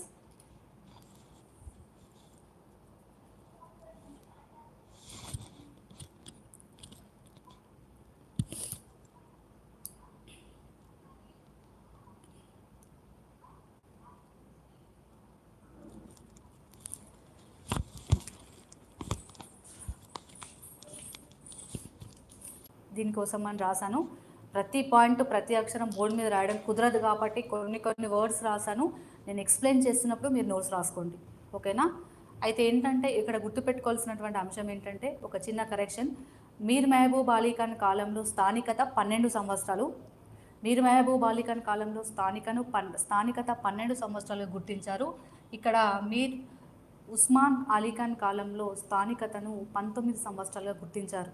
ఓకే, అయితే 1919 ఫర్మునా జారీ చేశాడు మీర్ ఉస్మాన్ అలీ ఖాన్. కొన్ని విషయాలు కొన్ని నిబంధనలు చెబుతూ జారీ చేశాడు. ఎవరు కూడా అంటే ఈ షరతులు పాటించిన వాళ్ళు, ఇప్పుడు చెప్తున్నటువంటి షరతులు పాటించిన వాళ్ళు ముల్కీలు అవుతారు. ఇప్పుడు ఉన్నటువంటి ఇవి లేని వాళ్ళు నాన్ ముల్కీలు అవుతారు. సో ముల్కీ ఎవరు, నాన్ ముల్కీ ఎవరు, ఉద్యోగాలు ఎవరికి ఇవ్వాలి ఎవరికి ఇవ్వద్దని క్లియర్ కట్గా మెన్షన్ చేశాడు మీర్ ఉస్మాన్ అలీ ఖాన్. సో 1900 ఫర్మునాలో ఇది మొదటి అంశం. ఈ మొదటి అంశంలో ABCD అంటున్నాం. అంటే ఈ 4 అంశాలలో ఏ ఒక్కటి సంతృప్తి పరిచినా కూడా వాళ్ళు ముల్కీలు అవుతారు. ఈ 4 ఇక్కడ ఇచ్చిన 4 అంశాలలో ఏ ఒక్కటి కూడా వాళ్ళు ముల్కీగా పరిగణింపబడతారు. ఓకే, సో ఈ మొదటి అంశంలో భాగంగా ఏం చెప్తుందనంటే హైదరాబాద్ రాజ్యంలో జన్మించిన వాళ్ళు ముల్కీలు. హైదరాబాద్ రాజ్యంలో జన్మించిన వాళ్ళు ముల్కీలు. మొదటి అంశంలో ఏ చెప్తుంది? హైదరాబాద్ రాజ్యంలో నివాసం ఉన్న వాళ్ళు ముల్కీలు. హైదరాబాద్ రాజ్యంలో నివాసం ఉన్న వాళ్ళు ముల్కీలు. సి ఏం చెప్తుందనంటే ఆ వ్యక్తి పుట్టిన నాటికి అతను కానీ ఆమె కానీ, ఓకే అని అతను కానీ ఆమె కానీ తండ్రి 15 సంవత్సరాలుగా ఉద్యోగం పూర్తి చేసుకొని ఉంటే, 15 సంవత్సరాలుగా ప్రభుత్వ ఉద్యోగం పూర్తి చేసుకొని ఉంటే అప్పుడు వాళ్ళకి ముల్కీ నిబంధనలు వర్తిస్తాయి. అప్పుడు వాళ్ళు ఒకలవుతారు. తర్వాత డి ఏం చెప్తుందంటే ఒకవేళ ఇక్కడ హైదరాబాద్ సంస్థానంలో ముల్కీ కావాలి అంటే, ఒక స్త్రీ ముల్కీ కావాలి అని అంటే ఆమె ముల్కీగా పరిగణింపబడే వ్యక్తి భార్య అయి ఉండాలి. ఒక్క రకంగా చెప్తే భర్త ముల్కీ అయితే అప్పుడు ఆమెకు ముల్కీ హక్కులు వర్తిస్తాయి. ఓకే, సో ఇప్పుడు 1919 ఫార్ములాలో నెంబర్ 1లో 4 ABCDలో ఈ 4గిట్లో ఏ ఒక్కటి సంతృప్తి పరిచినా కూడా వాళ్ళు ముల్కీలే. సో మొదటిది హైదరాబాద్ రాజ్యంలో జన్మించిన వాళ్ళు అన్నాం. సెకండ్ది హైదరాబాద్ రాజ్యంలో స్థిర నివాసం ఉన్న వాళ్ళు అంటున్నాం. థర్డ్ది ఆ వ్యక్తి కానీ ఆమె కానీ పుట్టిన నాటికి ఆమె తండ్రి 15 సంవత్సరాలుగా ప్రభుత్వ ఉద్యోగం పూర్తి చేసుకొని ఉంటే వాళ్ళకు ముల్కీ నిబంధనలు వర్తిస్తాయి అంటున్నాం. డి మహిళ అయితే ముల్కీ భర్తను వివాహం చేసుకుంటే ఆమెకు ముల్కీ షరతులు వర్తిస్తాయి అంటున్నాం. సో ఇది నెంబర్ 1 అంశంగా. ఇంకా నెంబర్ 2 ఏం చెప్తుందంటే వ్యక్తి పుట్టిన సమయంలో అతను కానీ ఆమె తండ్రి కానీ ముల్కీ అయితే, ఇందాక మనం ప్రభుత్వ ఉద్యోగం అన్నాం, ఇక్కడ ప్రభుత్వ ఉద్యోగం అనట్లేదు. వ్యక్తి పుట్టిన సమయంలో అతను కానీ ఆమె తండ్రి కానీ ముల్కీలైతే, అంటే వాళ్ళు మొదటి నుంచి ఇక్కడనే ముల్కీలుగా ఉంటే ఇక్కడనే ఉంటే హైదరాబాద్ రాజ్యంలో ఉంటే పుట్టినటువంటి వాళ్ళు ముల్కీలు అవుతారు. వ్యక్తి పుట్టిన నాటికి అతను ఆమె తండ్రి ముల్కీ అయితే వీళ్ళకు ముల్కీ నిబంధనలు వర్తిస్తాయి. ఒకవేళ కనుక ప్రభుత్వ ఉద్యోగం విషయంలో వస్తే మీరు 11 సంవత్సరాలుగా ప్రభుత్వ ఉద్యోగం పూర్తి చేసుకున్నాం, 12 సంవత్సరాలుగా ప్రభుత్వ ఉద్యోగం పూర్తి చేసుకుంటే ముల్కీ నిబంధనలు వర్తించాయి. 15 సంవత్సరాలు పూర్తి చేసుకుని ఉంటే వర్తిస్తాయి. ఓకే, తర్వాత ఇక్కడ చూసుకోండి. నెక్స్ట్ ఎవరికైనా ముల్కీ నిబంధనలు వర్తించాలని అంటే 15 సంవత్సరాలుగా ఇక్కడనే ఉంటూ తిరిగి వెళ్ళనని వాళ్ళ దేశాలకు వాళ్ళ స్థలాలకు తిరిగి వెళ్ళమని 15 సంవత్సరాలు పూర్తయింది కదా, ఇప్పుడు మన నెక్స్ట్ ఇయర్ 16th ఇయర్కి వేరే దేశం వెళ్ళిపోతాం, మేము ఇక్కడ 15 years ఉన్నాం, మా ముల్కీలం అంటే కాదు. ఇంకా 15 సంవత్సరాలు పూర్తి చేసుకొని వాళ్ళ యొక్క స్వస్థలాలకు తిరిగి వెళ్ళమని కోర్టు ద్వారా అఫిడవిట్ సమర్పిస్తే వాళ్ళు ఇక్కడ ముల్కీలు అవుతారు. ఇంకా ఏం చెప్తుందంటే ముల్కీ నిబంధన ఇంకొకటి ఏం చెప్తుందంటే, ఒకవేళ ఫర్ ఎగ్జాంపుల్ ముల్కీ స్త్రీ నాన్ ముల్కీని వివాహం చేసుకుందనుకోండి, ముల్కీ స్త్రీ నాన్ ముల్కీ హస్బెండ్ని వివాహం చేసుకుంటే ఆమెకు హైదరాబాద్ రాజ్యంలో నివాసం ఉంది. ఒక ముల్కీ స్త్రీ నాన్ ముల్కీ హస్బెండ్ వివాహం చేసుకుంది కానీ ఆమెకు హైదరాబాద్ రాజ్యంలో నివాసం ఉంది. మరి ఒకవేళ గనక హైదరాబాద్ రాజ్యంలో ఆమె వదిలి వెళ్ళకపోతే, అంటే భర్త ఎక్కడున్నాడు, భర్త వేరే ప్రదేశంలో ఉన్నాడు, మాకు ఇక్కడ ఇల్లు ఉంది కదంటే భర్త ఉన్న చోటకు వెళ్లకుండా ఆమె కనుక ఇక్కడ హైదరాబాద్ రాజ్యంలోనే ఉంటే సహజంగా ఆమెకు ఉన్నటువంటి ముల్కీ హక్కులు పోవు. తర్వాత ముల్కీ స్త్రీ నాన్ ముల్కీని వివాహం చేసుకుని ఒకవేళ హైదరాబాద్ రాజ్యంను వదిలి వేరే ప్రదేశానికి వెళ్ళిందనుకోండి, భర్త ఎక్కడున్నాడో భర్త వేరే అక్కడ నాన్ ముల్కీ హస్బెండ్ అంటే ఇంకా వేరే చోటనే కదా, వేరే ప్రాంతానికి వెళ్ళిందనుకోండి భార్య భర్తతో పాటుగా, ఒకవేళ ఏదైనా కారణాల చేత భర్త మరణించినా భర్త చేత విడాకులు తీసుకొని ఆమె హైదరాబాద్ ఖర్చానికి వచ్చిందనుకోండి, అప్పుడు ఆమెకు ముల్కీ నిబంధనలు వర్తిస్తాయి. కానీ ఆమెకు పుట్టిన పిల్లలు మాత్రం ముల్కీలు కారు. ఆ పుట్టిన పిల్లలు ముల్కీలు కావాలనంటే ఇంతకుముందు మనం చెప్పినటువంటి షరతుల్లో ఏదో ఒకటి అయి ఉండాలి. సో ఇవి 1919 ఫార్ములా మీర్ ఉస్మాన్ అలీ ఖాన్ చెప్పినటువంటి అంశాలు. 18 ఇంతకుముందు మీర్ మెహబూబ్ అలీ ఖాన్ ఏం చెప్పాడు, మీర్ ఉస్మాన్ అలీ ఖాన్ ఏం చెప్తున్నాడు, ఈ రెండింటిని క్లియర్ కట్గా పక్కన రాసుకొని చదివితే అది అర్థమవుతుంది. మీర్ మెహబూబ్ అలీ ఖాన్ ఎక్కువగా చెప్పింది ఏం లేదు, అందులో ముల్కీ అనేది నిర్వచించబడింది అంతే. 12 సంవత్సరాలుగా స్థిర నివాసం ఉన్న వాళ్ళు ముల్కీలని. అంతేకాకుండా ఎవరైనా నాన్ ముల్కీలు ఉద్యోగాలు పొందాలి అనంటే ప్రధాని అనుమతి తీసుకోవాలన్నాడు.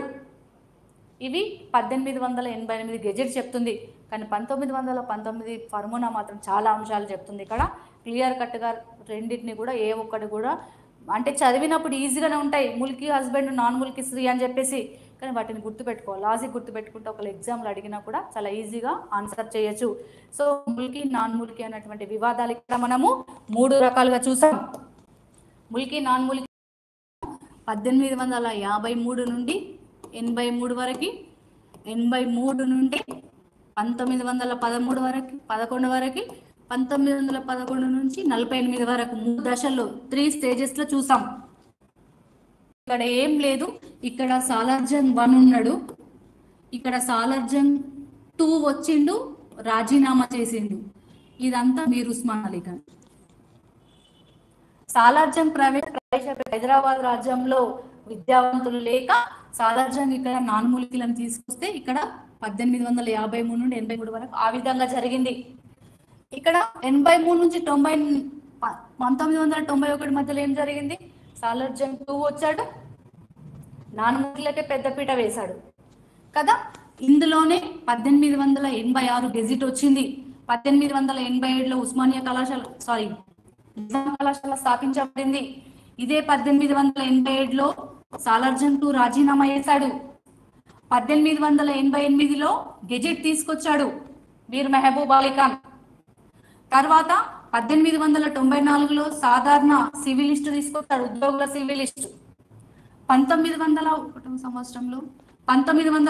సంవత్సరంలో మహారాజా కిషన్ పరిషత్ని ప్రధానిగా నియమించాడు. ఇవన్నీ కూడా స్టేజ్ 2లో జరిగినాయి.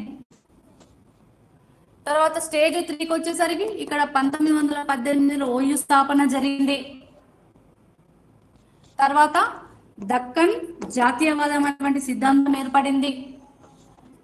ముస్లిం సార్వభౌమ అధికారం అనేటువంటి సిద్ధాంతం ఏర్పడింది. 1919 ఫార్ములా వచ్చింది. 1933 ఫార్ములా వచ్చింది. 1935 నిజాం సబ్జెక్టు లీగ్ ఏర్పాటైంది.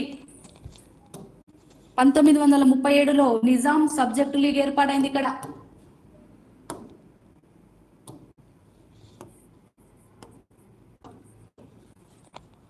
తర్వాత 1937లో అరవముద్ అయ్యంగర్ కమిటీ ఏర్పాటైంది. కాబట్టి ముల్కీ నాన్ ముల్కీ అనేటువంటి ఉద్యమ మూలాలు మనం 3 దశల్లో చూసినాం. కాబట్టి ఈ 3 దశలు మీకు చిన్న ఇక్కడ ఏం జరిగిందని మళ్ళీ ఒకసారి వ్యూ ఇచ్చాను చూడండి. 53 నుంచి 83 మధ్య అది మొత్తం సాలార్జంగ్ హయాం. సాలార్జంగ్ ప్రవేశపెట్టినటువంటి సంస్కరణలో భాగంగా అక్కడ బయట వాళ్ళ నుంచి ఉద్యోగాలలో నియమించాడు కాబట్టి ఇక్కడ ముల్కీ ఉద్యమాలు వచ్చినాయి.